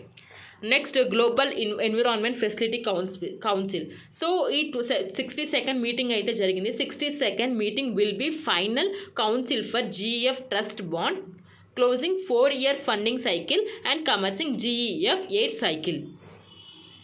మెయిన్గా ఏంటంటే ఇది ఈ 62nd మీటింగ్ అనేది ఫైనల్ కౌన్సిల్ మీటింగ్ అంట. ఫైనల్ కౌన్సిల్ ఈ GEF ట్రస్ట్ ఫండ్ కోసం. అండ్ ఇంకోటి ఏంటంటే ఈ GEF 7 అనేది ఉంది కదా, ఈ 7 సేఫ్ గార్డ్స్ ఏంటంటే world's forest, land, water, climate, ocean, build green cities, protect threaten wild life and tackle marine plastic solutions. So ఇవి సేఫ్ గార్డ్ చేయడమే ఇది GEF green environment facility so fund అనేది ఉందన్నమాట. మెయిన్గా ఈ కౌన్సిల్కి హైలైట్స్ ఏంటంటే లీడర్స్ అనేది ప్లెడ్జ్ అయితే చేశారు నేచర్ కోసం. అంటే to reverse species loss by 2030 by protecting land and ocean territory with globally important biodiversity. అంటే ఈ ల్యాండ్ కానీ ఓషన్ కానీ ప్రొటెక్ట్ చేయడం కోసం, మళ్ళీ గ్లోబల్లీ ఇంపార్టెంట్ బయోడైవర్సిటీ ప్రొటెక్ట్ చేయడానికి ఈ లీడర్స్ అనేది ప్లెడ్జ్ అయితే చేశారు నేచర్ కోసం. నెక్స్ట్ ఈ 29 డోనర్ కంట్రీస్ ఉన్నాయి. సో ఈ 29 donor countries have pledged 5.33 billion for GEF 8 replenishment period for July 2022 June 2026 to meet nature climate targets. ఈ 29 డోనర్ కంట్రీస్ అనేది ప్రతి ఒక్కరు మొత్తం $5.33 బిలియన్ అనేది ప్లెడ్జ్ చేశారన్నమాట. అంటే కాంట్రిబ్యూట్ చేశారు దేనికి ఈ 2022-26 ఈ టైం పీరియడ్లో మొత్తం వాళ్ళ క్లైమేట్ టార్గెట్స్ని ఇంకా నేచర్ని మీట్ చేయడానికి ఉపయోగపడుతుందని. మళ్ళీ ఇంకా ఏంటంటే ఏమేమి అడ్రస్ చేయాలంటే క్లైమేట్ చేంజ్ థ్రెటన్ కానీ, ల్యాండ్ డిగ్రేడేషన్ కానీ, కెమికల్ అండ్ వేస్ట్ కానీ, easing pressure on ocean and international water. So వీటన్నిటిని ఈ థ్రెటన్స్ని అడ్రస్ చేయడానికి ఉపయోగపడుతుంది అనమాట. ఈ GEF కౌన్సిల్ ఒకసారి అయితే చూద్దాం. GEF కౌన్సిల్ అంటే ఏంటంటే GEF అంటే మెయిన్ గవర్నింగ్ బాడీ అనమాట. దీంట్లో ఎవరు ఉంటారు 32 member appointed by constituency of GEF member countries. అంటే 32 మెంబర్స్ని GEF మెంబర్ కంట్రీసే అపాయింట్ చేస్తారు. 14 ఏమో డెవలప్డ్ కంట్రీస్ ఉంటాయి అండ్ 16 ఏమో డెవలపింగ్ కంట్రీస్ ఉంటాయి. మళ్ళీ 2 ఫ్రమ్ ఎకనామిక్స్ ఇన్ ట్రాన్సిషన్ అంటే ట్రాన్సిషన్ ఎకనామిక్స్ ఉండదు. సో ఫ్రమ్ 2 మెంబర్స్ అయితే ఉంటారు అన్నమాట. దాంట్లో మెంబర్స్ అయితే రొటేట్ అవుతూ ఉంటారు. అంటే members rotate at different intervals determined by each constituency, and India is persistently member of the constituency comprised of the following countries: Bangladesh, Bhutan, India, Maldives, Nepal and Sri Lanka. అంటే ఏంటంటే ఇప్పుడు ఎవరైనా సరే members ఉండాలి, rotational basis ప్రకారం members అవుతారనమాట. So ఇంకోటి ఏంటంటే ఈ కాన్స్టిట్యూయన్స్లో ఇండియాతో పాటు బంగ్లాదేశ్, భూటాన్, ఇండియా, మాల్దీవ్స్, నేపాల్ అండ్ శ్రీలంక కూడా ఉన్నారు. సో ఈ కాన్స్టిట్యూయన్సీలు అంటే ఇండియా ఉన్న కాన్స్టిట్యూషన్స్ చూసుకుంటే మళ్ళీ వీళ్ళు ఏంటంటే యాన్యువల్లీ ట్వైస్ అయితే మీట్ అవుతారు అండ్ మేక్స్ డెసిషన్స్ తీసుకుంటారు. అండ్ ఇంకోటి ఏంటి ఫంక్షన్స్ అయినా develops, adopts and evaluates the operation policies of the and programmes for the GEF financed activities. So ఇవైతే మెయిన్ ఫంక్షన్. ఒక్కసారి అయితే మనం ఏం చూద్దామంటే గ్లోబల్ ఎన్విరాన్మెంట్ ఫెసిలిటీ GEF అసలు ఎప్పుడు ఎస్టాబ్లిష్ అయిందో అవన్నీ ఒకసారి అయితే చూద్దాం. ఇది మెయిన్గా ఎప్పుడు ఎస్టాబ్లిష్ అయిందంటే 1992లో రియోస్ ఎర్త్ సమ్మిట్లో అయితే ఎస్టాబ్లిష్ చేశారు. And is only multilateral fund working across all aspects of the environmental health. అప్పుడు ఇది ఓన్లీ మల్టీలేటరల్ ఫండ్ అనమాట. సో ఇప్పుడు ఎన్విరాన్మెంటల్ హెల్త్ గురించి ఆస్పెక్ట్స్ గురించి ఫోకస్ చేస్తూ నెక్స్ట్ ఆబ్జెక్టివ్ ఏంటంటే డెవలపింగ్ కంట్రీస్కి సపోర్ట్ ఇవ్వడం. అంటే suppose developing countries work to address the world's most pressing environmental issues with 4 focal areas like biodiversity loss, economical and waste, climate change, international waters and land degradation. So ఈ వీటిల్లో అయితే ఈ ఇష్యూస్లో అయితే ఈ support చేస్తున్నమాట developing కంట్రీస్కి ఈ GEF. Next membership ఏంటో 185 countries ఉంటాయి. దాంట్లో India is the member. And other key information ఏంటంటే funds managed by global environment facility, special climate change fund and least developed countries fund ఇవైతే ఉన్నాయన్నమాట. అండ్ ఇంకోటి ఏంటంటే it is also supports Montreal protocol. Montreal protocol మనం ఇంతకుముందే చదువుకున్నాం. అది ఓజోన్లో layer protection గురించి మనం మాంట్రియల్ ప్రోటోకాల్ అనేది చదువుకున్నాం. సో అది దాన్ని కూడా ఇది సపోర్ట్ చేస్తుందన్నమాట. Also supports Montreal protocol, global ship ballast water treaty, UN law of the sea treaty, MARPOL treaty for shipping, and UN agreement on conservation and management of trading fish stocks and highly migratory fish stocks. So ivaithe support chestundi. And GEF is a financial mechanism for 5 major international environment convention. Aventante convention on biological diversity, Minamata convention on mercury, United Nations framework convention on climate change, Stockholm convention on persistence organization of the pollution, United Nations convention on the to combat deservation. So ఇవి 5 major international environmental conventions అనమాట GEFలో. మెయిన్గా ఈ funds GEF అనేది ఏ funds manage చేస్తుందో ఒకసారి అయితే చూద్దాం. ఈ స్పెషల్ క్లైమేట్ చేంజ్ ఫండ్ని and least developed countries, so రెండు కూడా 2001లోనే ఎస్టాబ్లిష్ అయినాయి. So special climate change fund ఒకసారి చూద్దాం. ఇది మెయిన్గా ఏం ప్రాజెక్ట్ చూస్తుందంటే అడాప్టేషన్కి, టెక్నాలజికల్ ట్రాన్స్ఫర్కి, కెపాసిటీ బిల్డింగ్కి, energy, transport, industry, agriculture, forestry and waste management and economic diversification. So వీటన్నిటికీ కోసం అయితే ఫైనాన్స్ అనేది ఈ ప్రాజెక్ట్స్కి అయితే ఫైనాన్స్ అనేది ప్రొవైడ్ చేస్తుంది. నెక్స్ట్ ఇంకా ఇది ఆల్ డెవలపింగ్ కంట్రీస్కి అయితే ఓపెన్. నెక్స్ట్ ఇంకా GEF న్యూ ఛాలెంజ్ అడాప్షన్ ఉంది కదా, న్యూ క్లైమేట్ చేంజ్ అడాప్షన్ అయితే ఉంది కదా 2022-26 పీరియడ్ కోసం మన టార్గెట్ అనేది పెట్టుకున్నాం. సో అది ఫోకస్ మెయిన్గా ఫోకస్ చేస్తుంది అనమాట. అండ్ SCCF అనేది సపోర్ట్ కూడా చేస్తుంది. మెయిన్గా అయినా 2 ప్రయారిటీస్కి అయితే సపోర్ట్ చేస్తుంది. ఏంటంటే ఈ స్మాల్ ఐలాండ్స్ డెవలపింగ్ స్టేట్స్ ఉంటాయి కదా, వాళ్ళకి అడాప్షన్ కోసం వాళ్ళకి సపోర్ట్ చేస్తుంది. నెక్స్ట్ ఏంటంటే ఈ టెక్నాలజీ ట్రాన్స్ఫర్ కానీ, ఇన్నోవేషన్ కానీ అండ్ ప్రైవేట్ సెక్టర్ ఎంగేజ్మెంట్ కానీ స్ట్రెంథనింగ్ చేయడం కోసం సపోర్ట్ చేస్తుంది అనమాట. మెయిన్గా 2 ప్రయారిటీ ఏరియాస్లో అయితే ఈ SCCF అనేది హెల్ప్ చేస్తుంది. నెక్స్ట్ ఈ లీస్ట్ డెవలప్డ్ కంట్రీస్ ఏంటంటే 2001లోనే ఎస్టాబ్లిష్ అయింది.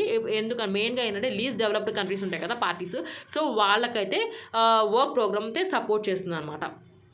ఇది మెయిన్గా ఏంటంటే ఇది మ్యాండేట్ ఏంటంటే ఇది మామూలుగా ఇది ప్రిపరేషన్ చేయడం, ఈ national adoption programme of action ఉంది కదా, సో దాన్ని ప్రిపరేషన్ చేయడం, ఇంప్లిమెంటేషన్ చేయడం, దానికి ఫైనాన్స్ ఇవ్వడమే ఈ లీస్ట్ డెవలప్ కంట్రీస్ ఫండ్ అనేది మెయిన్ మ్యాండేట్. అండ్ ఇంకొకటి ఏంటంటే ఇది మామూలుగా ఇప్పుడు కంట్రీ వాళ్ళ ప్రయారిటీస్ ఉంటాయి కదా, వాళ్ళ ప్రయారిటీస్ అడాప్షన్ ప్లాన్స్ ఉంటాయి. సో దానికి కూడా హెల్ప్ చేయడం, ఐడెంటిఫై చేసి ఫైనాన్స్ అనేది ప్రొవైడ్ చేయడం దీని మ్యాండేట్. నెక్స్ట్ వచ్చేసి ఇది ఇంకా నేషనల్ అడాప్షన్ ప్లాన్ని ఇంకా లీస్ట్ డెవలప్డ్ కంట్రీస్ వర్క్ ప్రోగ్రామ్ని అండర్ UNFCCలో ఉంది కదా, సో అది కూడా సపోర్ట్ అండ్ ఇంప్లిమెంట్ అయితే చేస్తుంది. నెక్స్ట్ ఈ GEF స్మాల్ గ్యారంటీ ప్రోగ్రామ్ గురించి ఒకసారి అయితే చూస్తే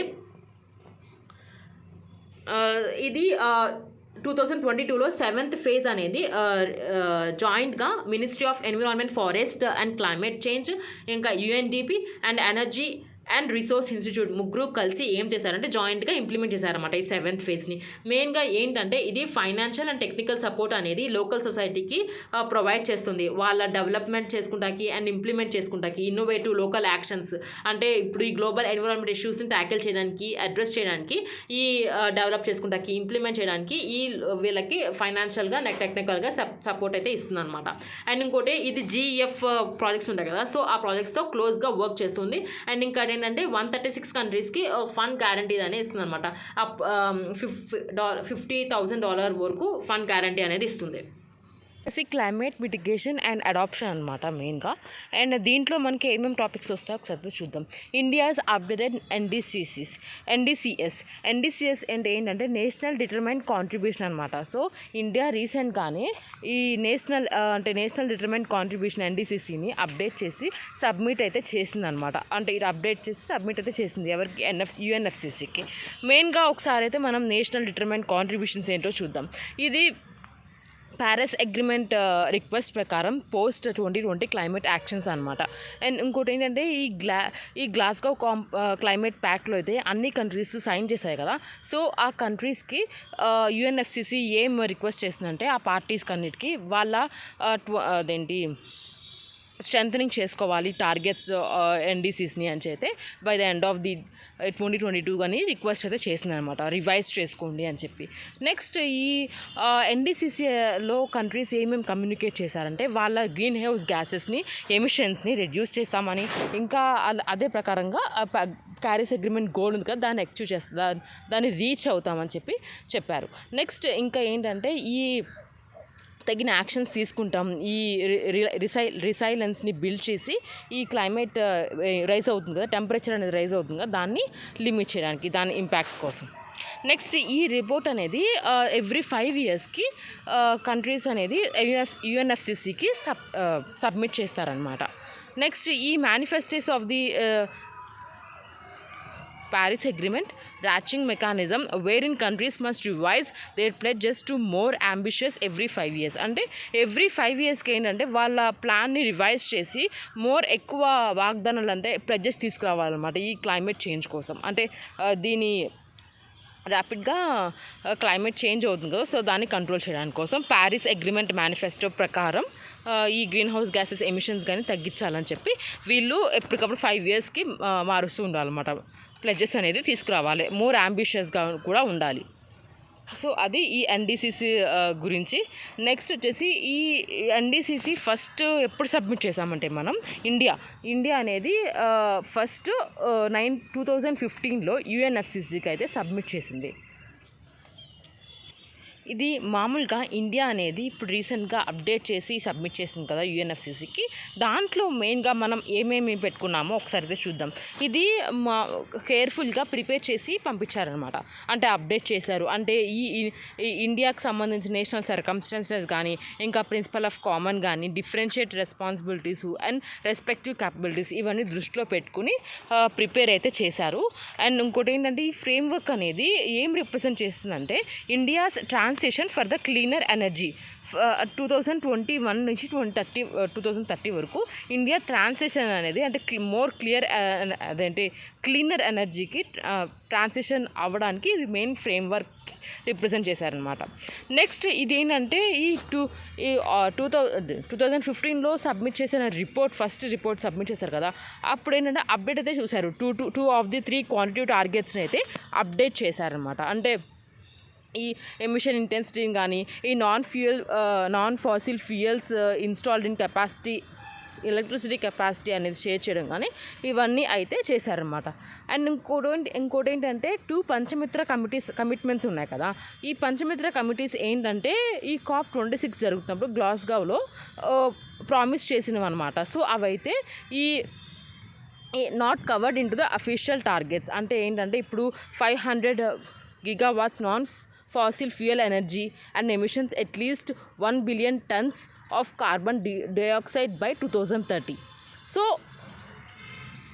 సో ఇవైతే ఇది not covered into the official targets అయితే ఇదైతే కవర్ అయితే చేయలేదన్నమాట అఫీషియల్ టార్గెట్స్లో. నెక్స్ట్ మెయిన్గా ఏంటంటే India's climate commitments at COP26 summit in Glasgow Panchamitra. ఈ గ్లాస్గోలో ఇండియా కమిట్మెంట్స్ ఏంటంటే ఒకసారి అయితే చూద్దాం. ఇది నెట్ జీరో అంటే ఈ టార్గెట్ని నెట్ జీరో టార్గెట్ని 2070 అంటే 2070 కల్లా అచీవ్ చేస్తామని చెప్పారు. మళ్ళీ ఈ నాన్ ఫాజిల్ ఎనర్జీ కెపాసిటీ ఉంది కదా, అది 500 GW ఇంక్రీజ్ చేస్తాను బై 2030 కానీ ప్రామిస్ చేశారు.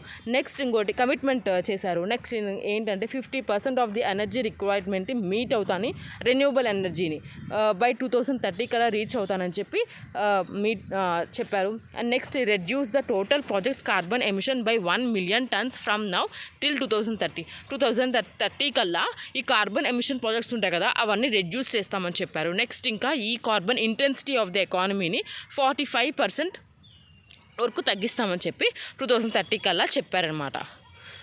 సో ఇవే ఈ 2 పంచమిత్ర కమిట్మెంట్స్ కూడా దీనికి సంబంధించింది. మెయిన్గా మనకి ఇవి గుర్తుపెట్టుకుంటే సరిపోతుంది. ఈ గ్లాస్గోలో ఇండియాస్ కమిట్మెంట్ ఏంటి అని చెప్పి.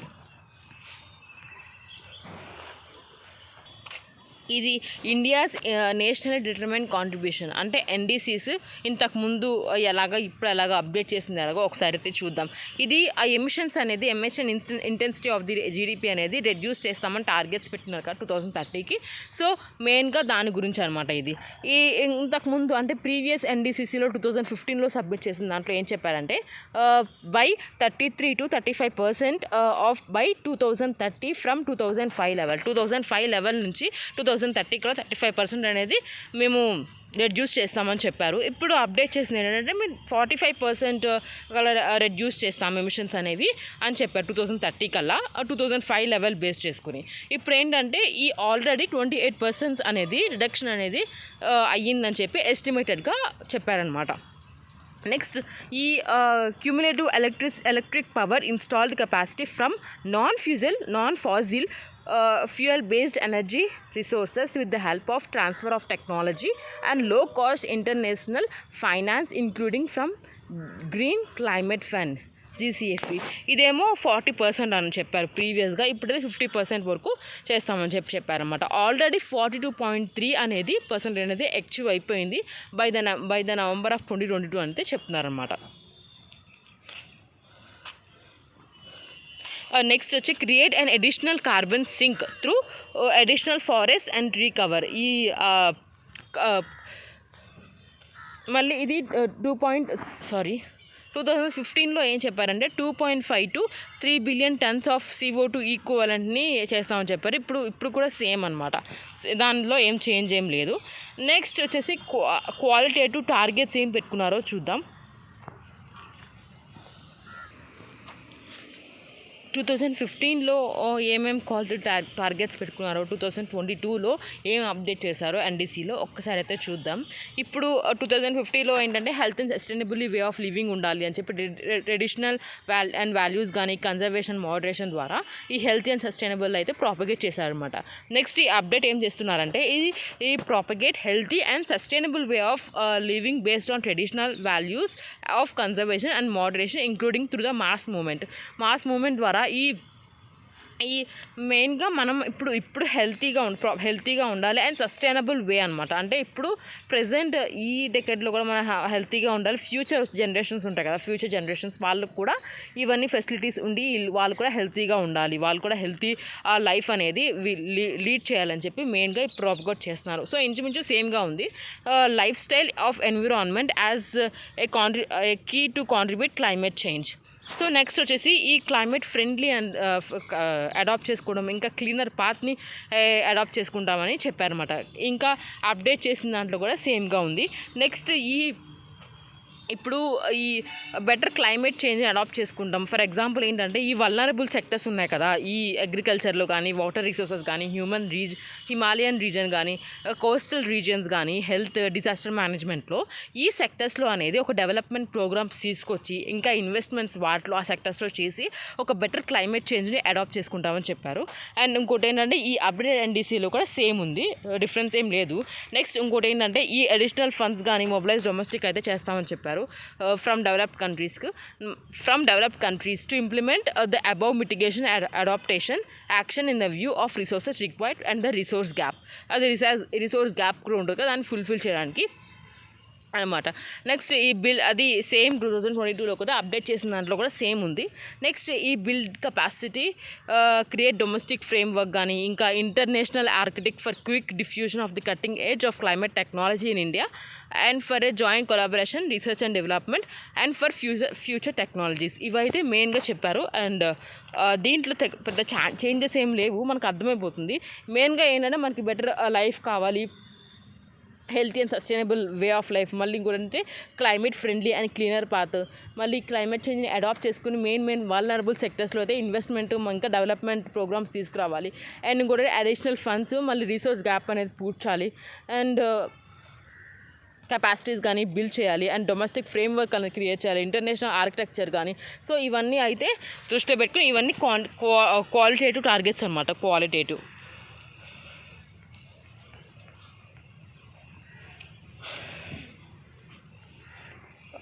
నెక్స్ట్ టాపిక్ వచ్చేసి అడాప్టేషన్ గ్యాప్ రిపోర్ట్. ఇది న్యూస్లో ఎందుకు ఉందంటే ఈ అడాప్టేషన్ గ్యాప్ రిపోర్ట్ అనేది యుఎన్ఈపీ రిలీజ్ చేసిందనమాట. దానివల్లే ఇది న్యూస్లో అయితే ఉంది. ద అడాప్టేషన్ గ్యాప్ రిపోర్ట్ ఏంటంటే two little too slow climate adaptation failure puts world at risk was recently released by UNEP. మామూలుగా మనం ఈ లోకల్ అడాప్టేషన్స్ అయితే ఒకసారి చూద్దాం. ఇదేంటంటే గ్లోబల్ కమిషన్ ఆన్ అడాప్టేషన్ అనమాట. ఇది ఒక ప్రిన్సిపల్స్, అది అడాప్టేషన్కి స్ట్రెంథెన్ చేయడానికి, లోకల్లీ లెడ్ అడాప్టేషన్కి స్ట్రెంథెన్ చేయడానికి ప్రిన్సిపల్స్ అనేది ఉంటాయి దీంట్లో, సెట్ ఆఫ్ ప్రిన్సిపల్స్ అనేది. అండ్ ఈ జీసీ అనేది ఎవరు ఎస్టాబ్లిష్ చేశారని నెదర్లాండ్ ఎస్టాబ్లిష్ చేసింది విత్ ద అండ్ ఇంకా ఎవరెవరు ఉన్నారంటే 22 అదర్ కన్వీనింగ్ కంట్రీస్ అనమాట. ఇండియా కూడా దాంట్లో one of the country. And 2018లో అయితే ఎస్టాబ్లిష్ చేశారు.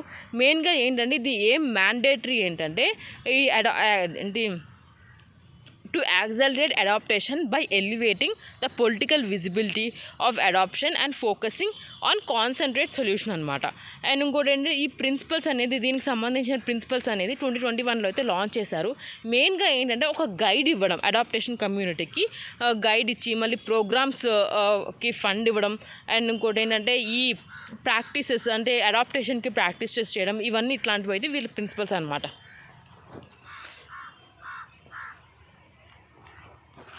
నెక్స్ట్ ఈ రిపోర్ట్ వచ్చింది కదా ఇప్పుడు, ఇదేంటి అడాప్టేషన్ గ్యాప్ రిపోర్టు. సో ఆ రిపోర్ట్లో మనం మెయిన్గా ఏమేమి ఇంపార్టెంటో ఒకసారి అయితే చూద్దాం. ఇది అంటే ఇప్పుడు కంట్రీస్ అన్నీ అంటే 10 కంట్రీస్లో 8 కంట్రీస్ అనేది ఈ వాళ్ళకి at least 1 national adaptation planning instrument పెట్టుకుంటానని చెప్పారు. అది చాలా మంచిదే. అంటే 84% ఆఫ్ పార్టీస్ ఆఫ్ UNFCCC వాళ్ళు ఒప్పుకున్నారన్నమాట. కానీ ఏంటంటే ఈ combined adaptation and mitigation finance flow అని ఉంది చూసారా, సో అదైతే కొంచెం లీస్ట్గానే ఉంది, అది చాలా తక్కువగా ఉందన్నమాట. వాళ్ళు అప్పుడు ఏం చెప్పారు, ఖచ్చితంగా $100 బిలియన్ డెవలపింగ్ కంట్రీస్కి ఇస్తానని చెప్పి డెవలప్డ్ కంట్రీస్ అయితే చెప్పారు. కానీ ఇప్పుడు దాకా ఎంత ఇచ్చారు, $17 బిలియన్. సో అక్కడ వాళ్ళకి అంటే వాళ్ళ ఫైనాన్స్ ఫ్లో అనేది తక్కువ ఉందన్నమాట. అండ్ ఇంకోటి ఏంటంటే ఈ ఫైనాన్స్ గ్యాప్ ఎక్కువ ఉంది, అంటే ఫైనాన్స్ గ్యాప్ అనేది ఎక్కువ ఉంది డెవలప్డ్ కంట్రీస్కి. ఇప్పుడు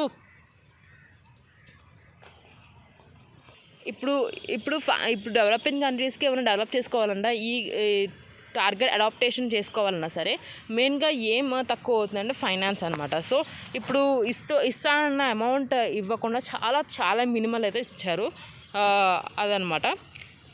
మళ్ళీ ఇంకోటి ఏంటంటే adaptation finance gap in developing countries is likely 5 to 10 times greater than current international adaptation finance flows.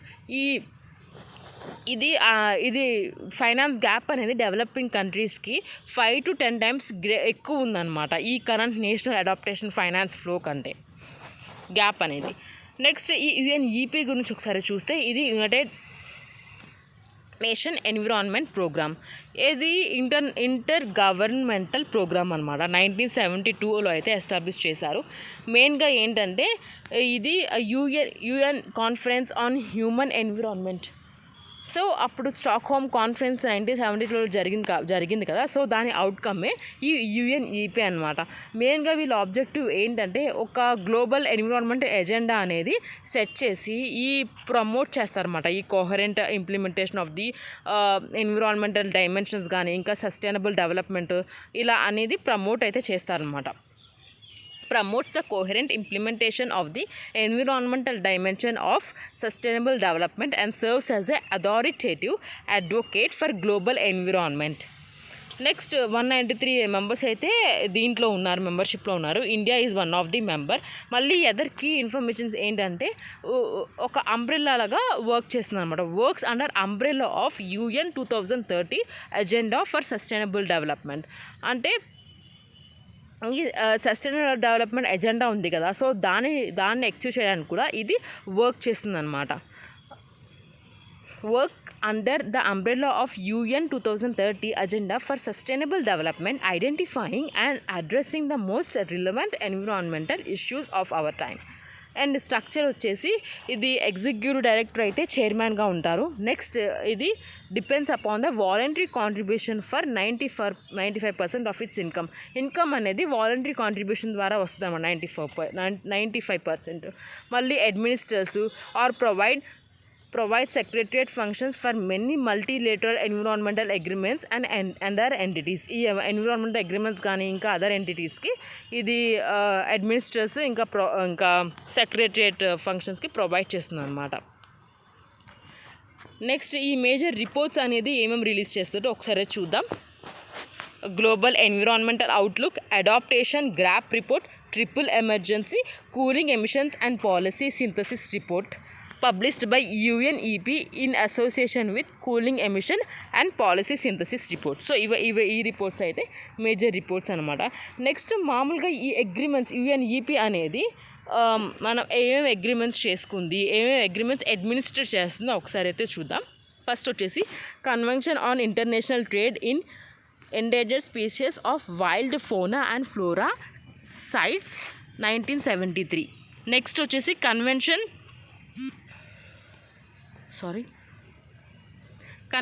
on the conservation of migration species of wild animals, CMS or Bonn Convention 1979. Vienna Convention for the protection of the ozone layer 1985. Basel Convention on the control of the transboundary movements of hazardous waste and their disposal. Convention on biological diversity on CBD 1992. Rotterdam Convention on the prior informed consent procedure of certain hazardous chemicals and pesticides, international trade 1998. Stockholm Convention, persistence organic pollutants, Minamata Convention on Mercury 2013. ఇవి అయితే administrate అయితే చేస్తుంది అనమాట UN అగ్రిమెంట్స్ని.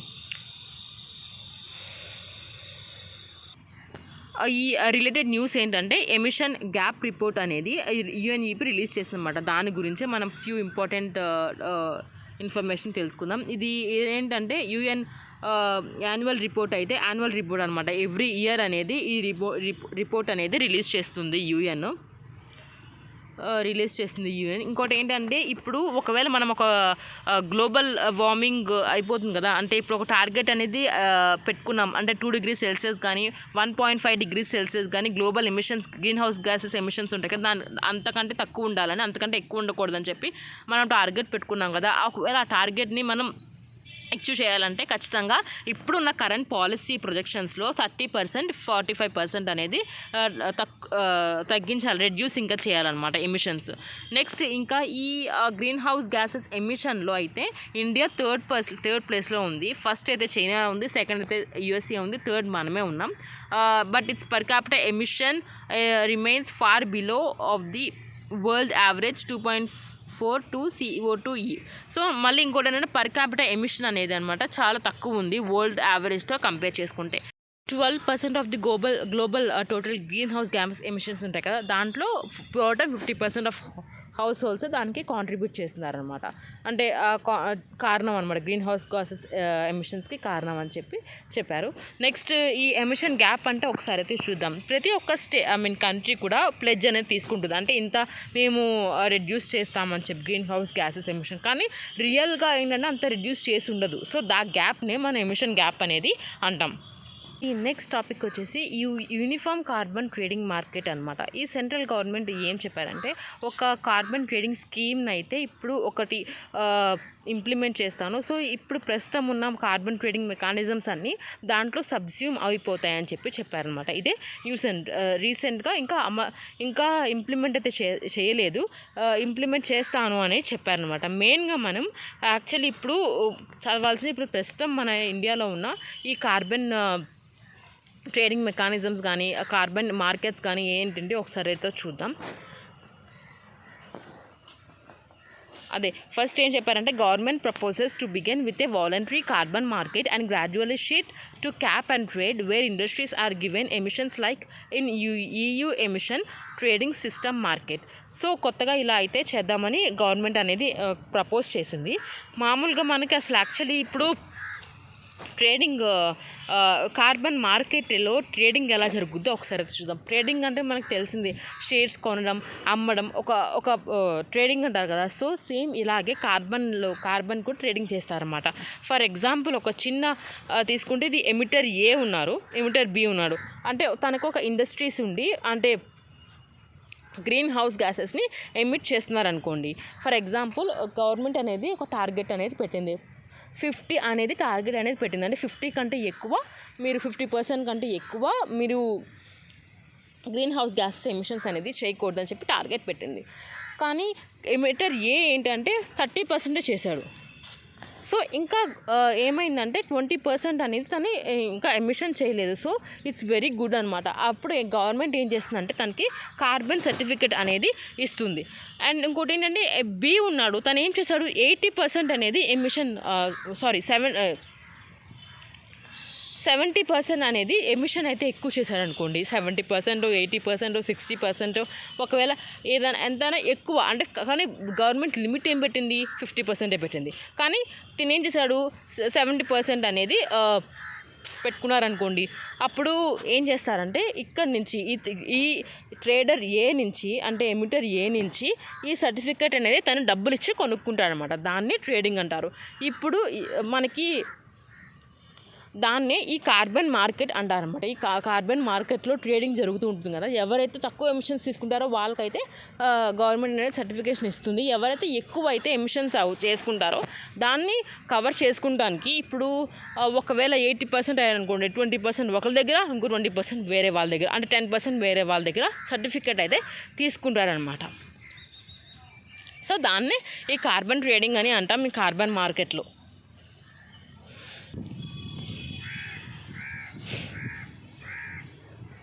So ఇది carbon emissions trading అంటే ఏంటంటే ఈ market based system of buying and selling permits on credit for carbon emission. చెప్పాను కదా. సో ట్రేడింగ్ జరుగుతూ ఉంటుందని ఈ సర్టిఫికేట్స్ అని తీసుకుంటూ ఉంటారని చెప్పి అదే అనమాట ఇది. నెక్స్ట్ ఇది అసలు ముందుగా ఎప్పటి నుంచి వచ్చిందంటే ఇది Kyoto protocol created 3 market mechanism. Kyoto protocol అనేది ఒక 3 మార్కెట్ మెకానిజం అనేది క్రియేట్ చేసింది అనమాట. ఏంటంటే emissions trading, clean development mechanism, joint implementation. ఇవన్నీ 3 మార్కెట్ మెకానిజమ్స్. ఇంకా ఏంటంటే ప్యారిస్ అగ్రిమెంట్ అండర్ ఆర్టికల్ 6 కూడా ఒక న్యూ మార్కెట్ మెకానిజంని ఫ్రేమ్వర్క్ని క్రియేట్ చేసింది for non market approaches mechanism అనమాట. ఇప్పుడు అవేంటంటే ఇప్పుడు ఇంటర్నేషనల్ లెవెల్లో ఉంటాయి, స్టేట్ లెవెల్లో ఉంటుంది, నేషనల్ లెవెల్లో ఉంటుంది, అది లోకల్ లెవెల్లో అయితే ఉంటుందన్నమాట. ఈ 2000 రీసెంట్గా చైనా లాంచ్ చేసింది 2021లో world largest market for carbon emission trading. China అయితే రీసెంట్గా అయితే లాంచ్ చేసింది అనమాట. నెక్స్ట్ ఇప్పుడు market approaches under Paris agreement అయితే ఒకసారి చూద్దాం. ఆర్టికల్ 6లో మెన్షన్ చేసినవి internationally transferred mitigation outcomes, sustainable development mechanisms. Transferred mitigation అవుట్కమ్స్లో ఏంటంటే కంట్రీస్ అనేది వాలంటీర్ బేసిస్లో బైలాటరల్ కోఆపరేషన్ ద్వారా సెల్ అంటే అమ్మడం కొనడం అనేది చేస్తారనమాట. అండ్ ఇంకోటి వాళ్ళ నేషనల్ డిటర్మెంట్ కాంట్రిబ్యూషన్ టార్గెట్ ప్రకారం సస్టైనబుల్ డెవలప్మెంట్ మెకానిజం అయితే ఇప్పుడు ఎక్కడ ఉన్నా సరే ట్రేడింగ్ అనేది జరుగుతుందన్నమాట. అంటే ఇప్పుడు ప్రపంచంలో ఎక్కడున్నా సరే ఈ పబ్లిక్ సెక్టర్ కానీ ప్రైవేట్ సెక్టర్ కానీ ఈ ట్రేడింగ్ అనేది చేయొచ్చు అనమాట. సో ఇది సస్టైనబుల్ డెవలప్మెంట్ మెకానిజంలో అయితే ఉంది. ఇండియాలో కూడా ఇలా existing trade carbon trade mechanism అయితే ఉన్నాయి. సో ఒకసారి అయితే చూద్దాం. ఇది ఫస్ట్ ఇది రెన్యూవబుల్ ఎనర్జీ సర్టిఫికేట్ అనమాట. ఇది మార్కెట్ బేస్డ్ ఇన్స్ట్రుమెంట్. ఈ రెన్యూవబుల్ ఎనర్జీని ప్రమోట్ చేయడానికి యూజ్ చేస్తారు. అండ్ ఇంకోటి ఏంటంటే ఈ ఆర్ఈసీ ఉంది కదా, ఇది treated as 1 equivalent to 1 megawatt అనమాట. 1 మెగావాట్కి ఈక్వల్ అనమాట 1 ఆర్ఈసీ అనేది. అండ్ ఇంకోటి ఏంటంటే ఇది వాలంటీర్గా కూడా బై చేయొచ్చు ఎంటిటీస్. అండ్ ఇంకోటి ఏంటంటే 2 కేటగిరీస్ ఏముంటాయంటే, ఒకటి solar REC and non solar REC. ఇది మెయిన్గా traded only in central electricity regulatory commission approved power exchanges like Indian ఎనర్జీలో కానీ ఇండియన్ ఎనర్జీ ఎక్స్చేంజ్లో కానీ పవర్ ఎక్స్చేంజ్ ఇండియాలో కానీ మనం ఈ ట్రేడెడ్ని ట్రేడ్ చేయాలన్నమాట. అంటే ఇప్పుడు సర్టిఫికెట్స్ అనేది కొనొచ్చు, అమ్మొచ్చు ఓన్లీ ఇన్ ఇండియన్ ఎనర్జీ ఎక్స్చేంజ్లో. అండ్ ఇంకోటి ఏంటంటే పవర్ ఎక్స్చేంజ్ ఇండియాలో అనమాట. ఇవే ప్రస్తుతం అయితే సెంట్రల్ ఎలక్ట్రిసిటీ రెగ్యులేటరీ కమిషన్స్ అనేది అప్రూవ్ చేశారు. నెక్స్ట్ వచ్చేసి ఎనర్జీ సేవింగ్ సర్టిఫికెట్స్ అనమాట. Using under perform trade and exchange scheme. ఇది కూడా మార్కెట్ బేస్డ్ రెగ్యులేటరీ ఇన్స్ట్రుమెంటే. మెయిన్గా ఏంటంటే స్పెసిఫిక్ ఎనర్జీ కన్జంప్షన్స్ ఉంటాయి కదా, దాన్ని రెడ్యూస్ చేయడానికి అనమాట. అదేంటి ఎనర్జీ ఇండస్ట్రీస్లో. అండ్ ఇవి ఎవరు ఇష్యూ చేస్తారంటే సెంట్రల్ గవర్నమెంట్ అనేది ఇష్యూ చేస్తుంది. అండ్ ఇంకోటి 13 సెక్టర్స్ అనేది దీంట్లో డిజిగ్నేటెడ్ కన్స్యూమర్స్గా కవర్ అయి ఉంటారు. అంటే అల్యూమినియం కానీ, డిస్కామ్స్ కానీ, హోటల్స్ కానీ, సిమెంట్స్ కానీ, ఫెర్టిలైజర్స్ కానీ, pulp and paper, thermal power plant, iron and steel. So ఇట్లాంటి 13 సెక్టర్స్ అనేది కవర్ అయి ఉంటుంది దీంట్లో. అండ్ ఇక్కడ కూడా ఏంటంటే ఇంత ముందు సర్టిఫికేట్ లాగే సోలార్ ఎనర్జీ సర్టిఫికేట్ లాగే ఈ సర్టిఫికేట్స్ కూడా ట్రేడ్ అనేది కొనడం అమ్మడం అనేది ఇండియన్ ఎనర్జీ ఎక్స్చేంజ్లో అండ్ పవర్ ఎక్స్చేంజ్ ఇండియా లిమిటెడ్లోనే చేయగలుగుతాం అనమాట. ఇంకా ఫస్ట్ రిపోర్ట్ వచ్చేసి state of global climate report అనమాట. అది ఎవరు రిలీజ్ చేస్తారంటే వరల్డ్ మెటీరాలజికల్ ఆర్గనైజేషన్ అనేది రిలీజ్ చేస్తుంది, WMO. మెయిన్గా ఏంటంటే ఇది ఈ క్లైమేటికల్ ఇండికేటర్స్ ఉంటాయి కదా, టెంపరేచర్ కానీ, ఓషన్ హీట్ కానీ, ఓషన్ యాసిడిఫికేషన్ కానీ, సీ లెవెల్ రైజ్ కానీ, సీ ఐస్ గ్లేషియర్స్ కానీ, ఎక్స్ట్రీమ్ వెదర్ కండిషన్స్ కానీ. సో ఇవన్నీ డీటెయిల్స్ అనేది ఈ WMO రిలీజ్ చేస్తుంది అనమాట ఈ రిపోర్టు. మెయిన్గా ఏంటంటే ఇంకా IPCC 6th అసెస్మెంట్ రిపోర్ట్ ఉంది కదా, దాన్ని కాంప్లిమెంట్స్ కూడా ఇది ఇస్తుంది.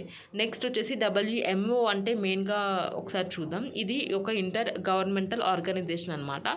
ఇది ఎప్పుడు రాటిఫై చేశారంటే 1950లో అయితే రాటిఫై చేశారు.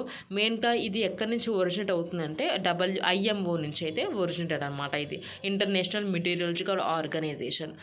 అండ్ మెయిన్ ఆబ్జెక్టివ్ ఏంటంటే ఇది ఒక ఇంటర్నేషనల్ కోఆపరేషన్స్ కానీ, ఇంకా స్టేట్స్ మధ్య కోఆర్డినేషన్ కానీ, ఇంకా ఎర్త్ అట్మాస్ఫియర్ బిహేవియర్ కానీ, ఇంటరాక్షన్స్ ల్యాండ్ ఓషన్స్ కానీ, ఇంకా వెదర్ క్లైమేట్ కండిషన్స్ ఇవన్నీ అనేది డెడికేట్ చేసి వీటన్నిటిని తను రీసెర్చ్ చేసి డెడికేట్ చేస్తామన్నమాట. రిపోర్ట్స్ అనేది తీస్తుంది. సో మెయిన్గా ఇది dedicated to international cooperation and coordination on the state and behaviour of the earth atmosphere, it's interaction with land and oceans, the weather and climate it produces and resulting distribution of the water resources. And దీంట్లో మెయిన్గా 193 members అనేది ఉన్నారనమాట. దాంట్లో India కూడా ఒక member. And ఇంకా other information ఏంటంటే ఇది ఒక సుప్రీం బాడీ అనమాట. Its supreme body is meteorological congress. World meteorological congress అనేది దీనికి సుప్రీం బాడీ. అండ్ ఇంకోటి ఏంటంటే ఇది ఒక specialized agency of United Nations అనమాట. మనం నెక్స్ట్ ఏంటంటే ఇది దీంట్లో కీ ఫైండింగ్స్ ఏంటంటే మెయిన్గా గ్లోబల్ మీన్ సీ లెవెల్ ఉంది కదా, ఆ సీ లెవెల్ అనేది మళ్ళీ రికార్డ్ అనేది ఎక్కువ ఉందన్నమాట. అంటే సీ లెవెల్ అనేది పెరిగిపోతుంది. 2021లో అయితే పెరిగింది. ఇప్పుడు నార్మల్గా ఏంటంటే 4.5 mm అయితే పర్ ఇయర్కి రేజ్ అవుతుందన్నమాట. 2013 నుంచి 2021 వరకు మనం చూసుకుంటే 4.5 mm అనేది పర్ ఇయర్కి తగ్గట్టు రేజ్ అవుతూ వస్తుందన్నమాట. నెక్స్ట్ ఈ sea level almost the entire Indian coast rising faster than the global average.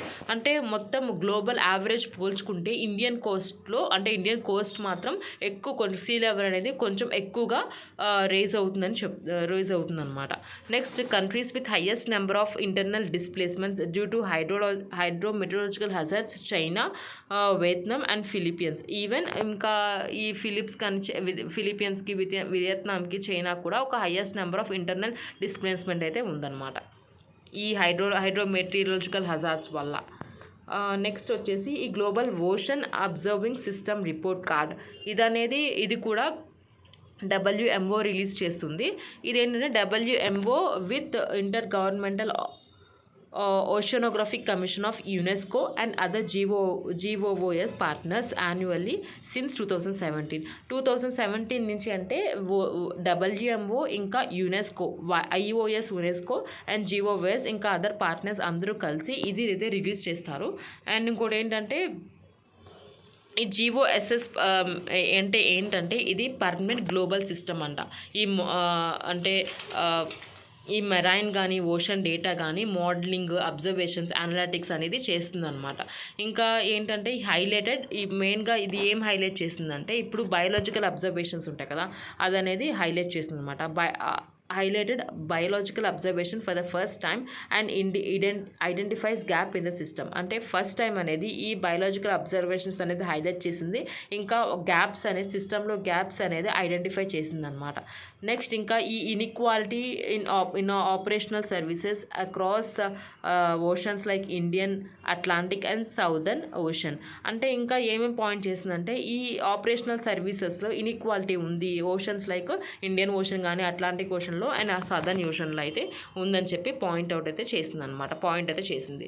Next వచ్చేసి గ్రీన్ గ్యాస్ బులెటిన్. సో ఇది కూడా మనకి వరల్డ్ మెటీరియాలజికల్ ఆర్గనైజేషన్నే రిలీజ్ చేస్తుంది యాన్యువల్లీ, అంటే ప్రతి ఇయర్ రిలీజ్ చేస్తుంది అనమాట. అండ్ మెయిన్గా ఫైండింగ్స్ ఏంటంటే అట్మాస్ఫియరిక్ లెవెల్స్ అనేది 3 మెయిన్ గ్రీన్ హౌస్ గ్యాసెస్ అనమాట. అంటే carbon dioxide, methane, nitrous oxide. అంటే ఇవన్నీ ఎక్కువ ఎమిషన్స్ అనేది మనకి అవుతున్నాయి. 2021లో అయితే మనం ఎక్కువ రికార్డ్ అయితే చేసాం ఈ గ్రీన్ హౌస్ గ్యాసెస్ అనమాట. మెయిన్గా ఏంటంటే కార్బన్ డైఆక్సైడ్, మీథేను, నైట్రస్ ఆక్సైడ్ అనేది ఈ 2021లో ఎక్కువ మన రికార్డ్ అయితే చూసామన్నమాట.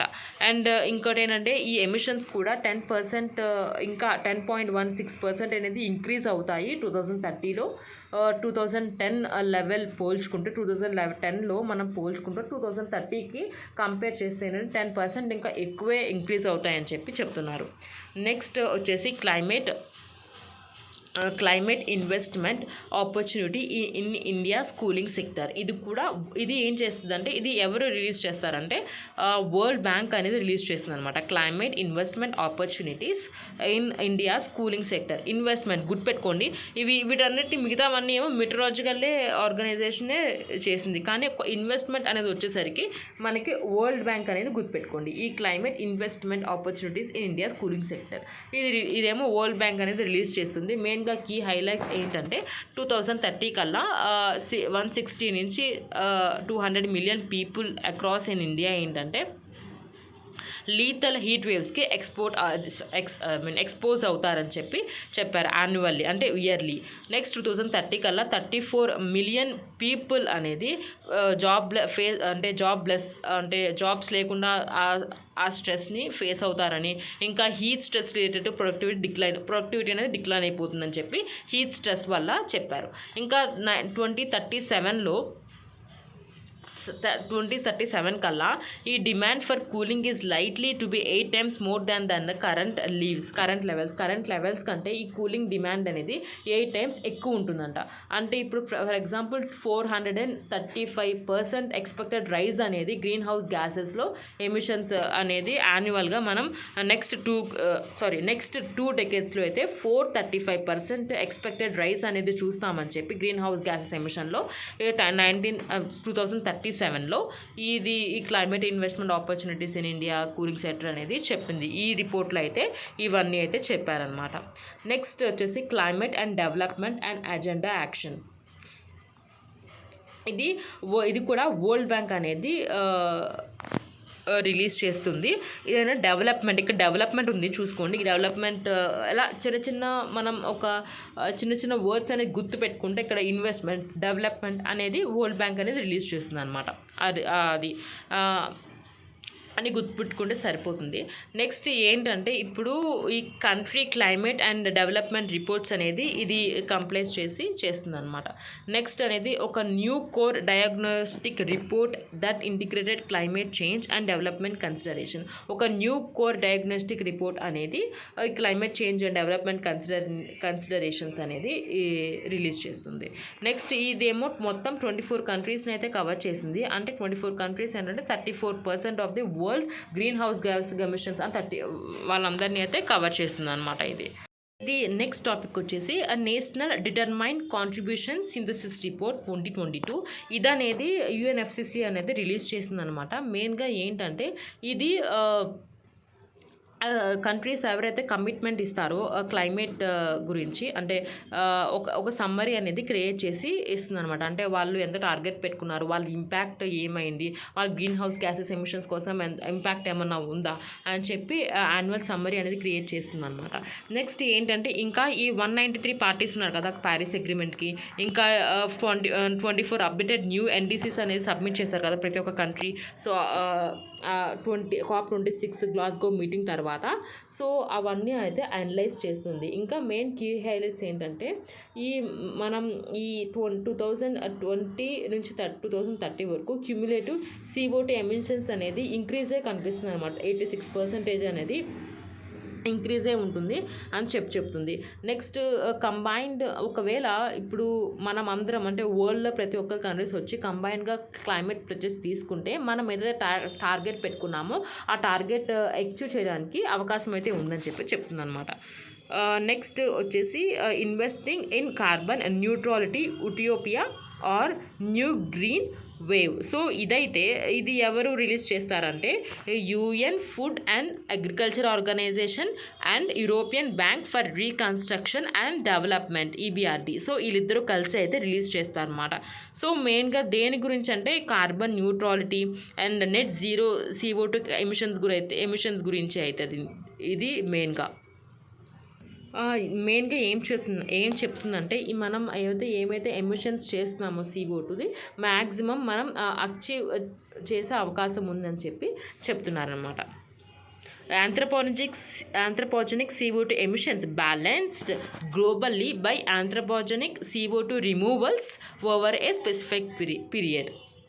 మనం ఏమైతే ఎమిషన్స్ చేస్తున్నామో CO2 అది గ్లోబల్గా మనం బ్యాలెన్స్ చేసుకుని CO2 రిమూవల్స్ కూడా మనమే చేస్తామని చెప్పి ఒక స్పెసిఫిక్ పీరియడ్లో అని చెప్తున్నారు అనమాట.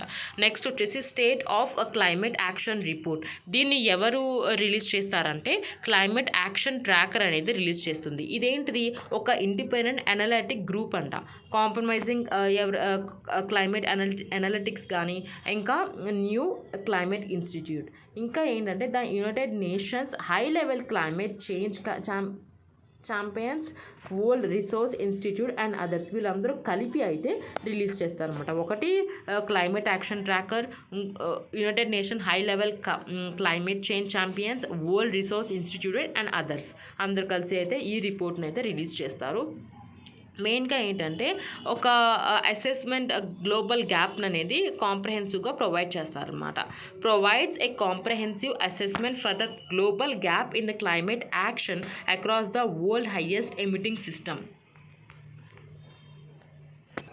ఈ వరల్డ్ హైయెస్ట్ ఎమిటింగ్ సిస్టమ్స్ అనేది ఉంటారు కదా, సో వీటిని గమనిస్తూ అసలు యాక్చువల్లీ మనం ఏం చేస్తే ఈ గ్యాప్ అనేది మనం అచీవ్ చేయగలుగుతామని చెప్పి ఒక కాంప్రహెన్సివ్ అసెస్మెంట్ అనేది ప్రొవైడ్ చేస్తుంది.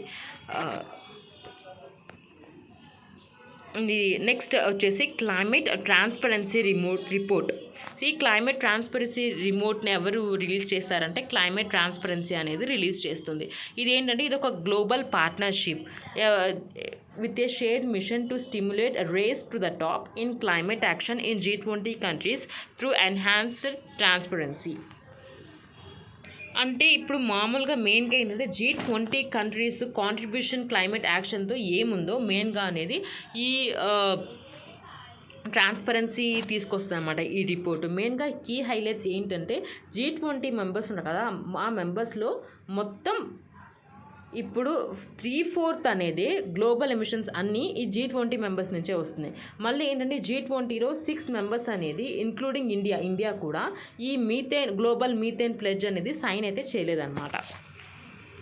నెక్స్ట్ ఈ global carbon budget 2022 report.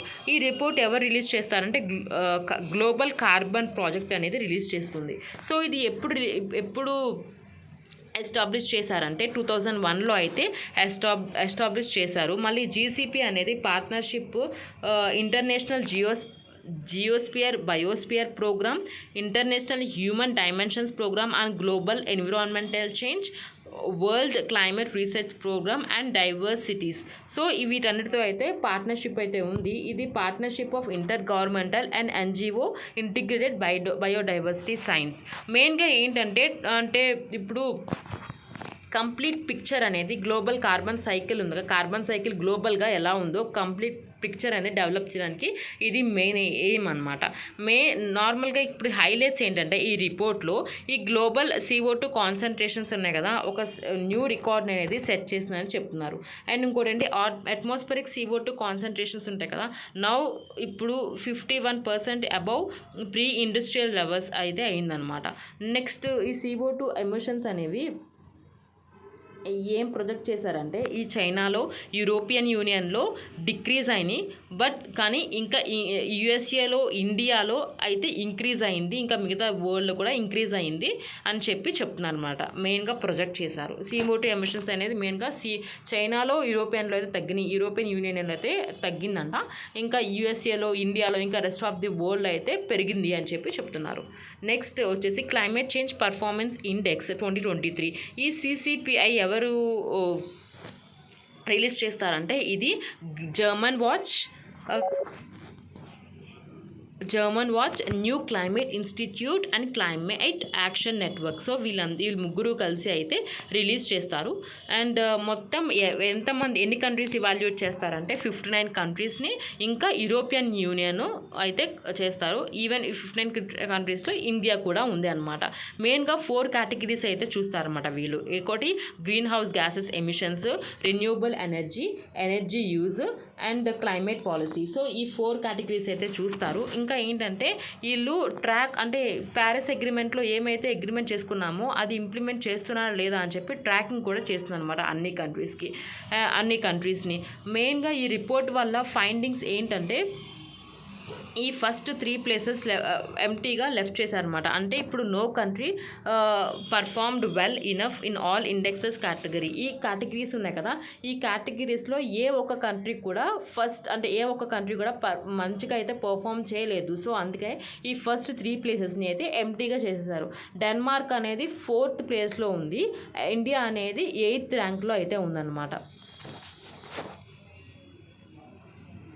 Next report వచ్చి కార్బన్ ప్రైజింగ్ లీడర్షిప్ రిపోర్ట్.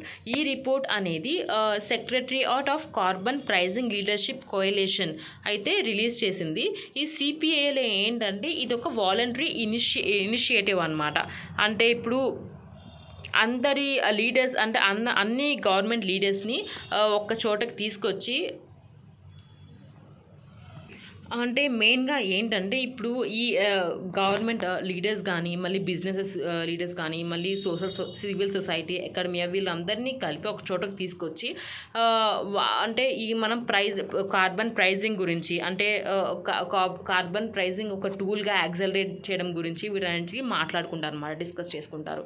మెయిన్గా ఏంటంటే ఇది ఒక గ్లోబల్ డెవలప్మెంట్ ఏంటంటే ఈ కార్బన్ ప్రైజింగ్ కానీ, implementation for carbon market growth, even మన కార్బన్ ట్యాక్స్ మనం మాట్లాడుకున్నాం, కార్బన్ ట్యాక్స్ గురించి, కార్బన్ ట్రేడింగ్ గురించి. సో వీటన్నిటికీ లిమిటేషన్స్ ఎంత ఉండాలి, బార్డర్ లిమిటేషన్స్ ఎలా ఉండాలి కార్బన్ ప్రైజింగ్ పొటెన్షియల్ కోసం. సో ఇవన్నీ అయితే వీళ్ళు ఒక ప్రిపేర్డ్ రివ్యూ అనేది చేస్తారనమాట.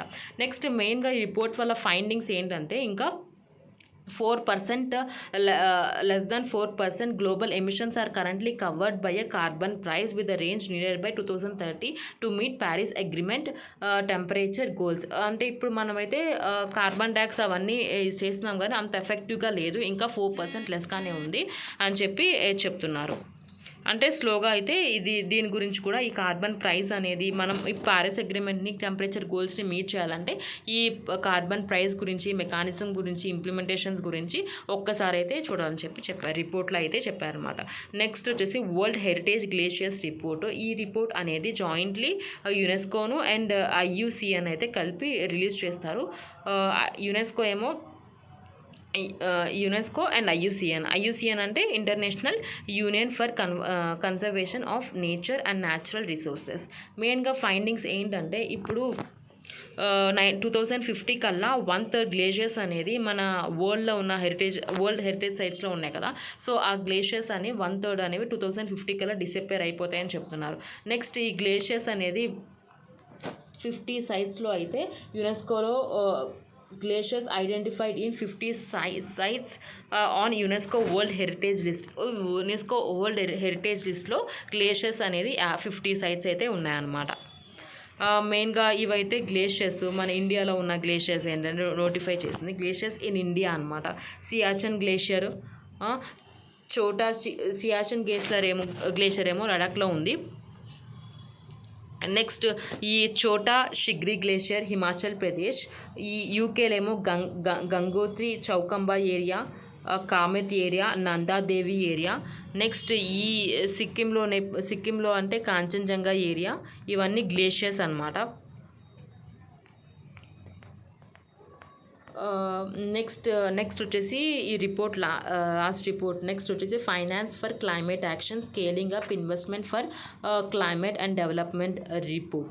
మెయిన్గా ఇది ఎవరు రిలీజ్ చేస్తారంటే independent high level expert group on climate finance అనేది రిలీజ్ చేస్తుంది.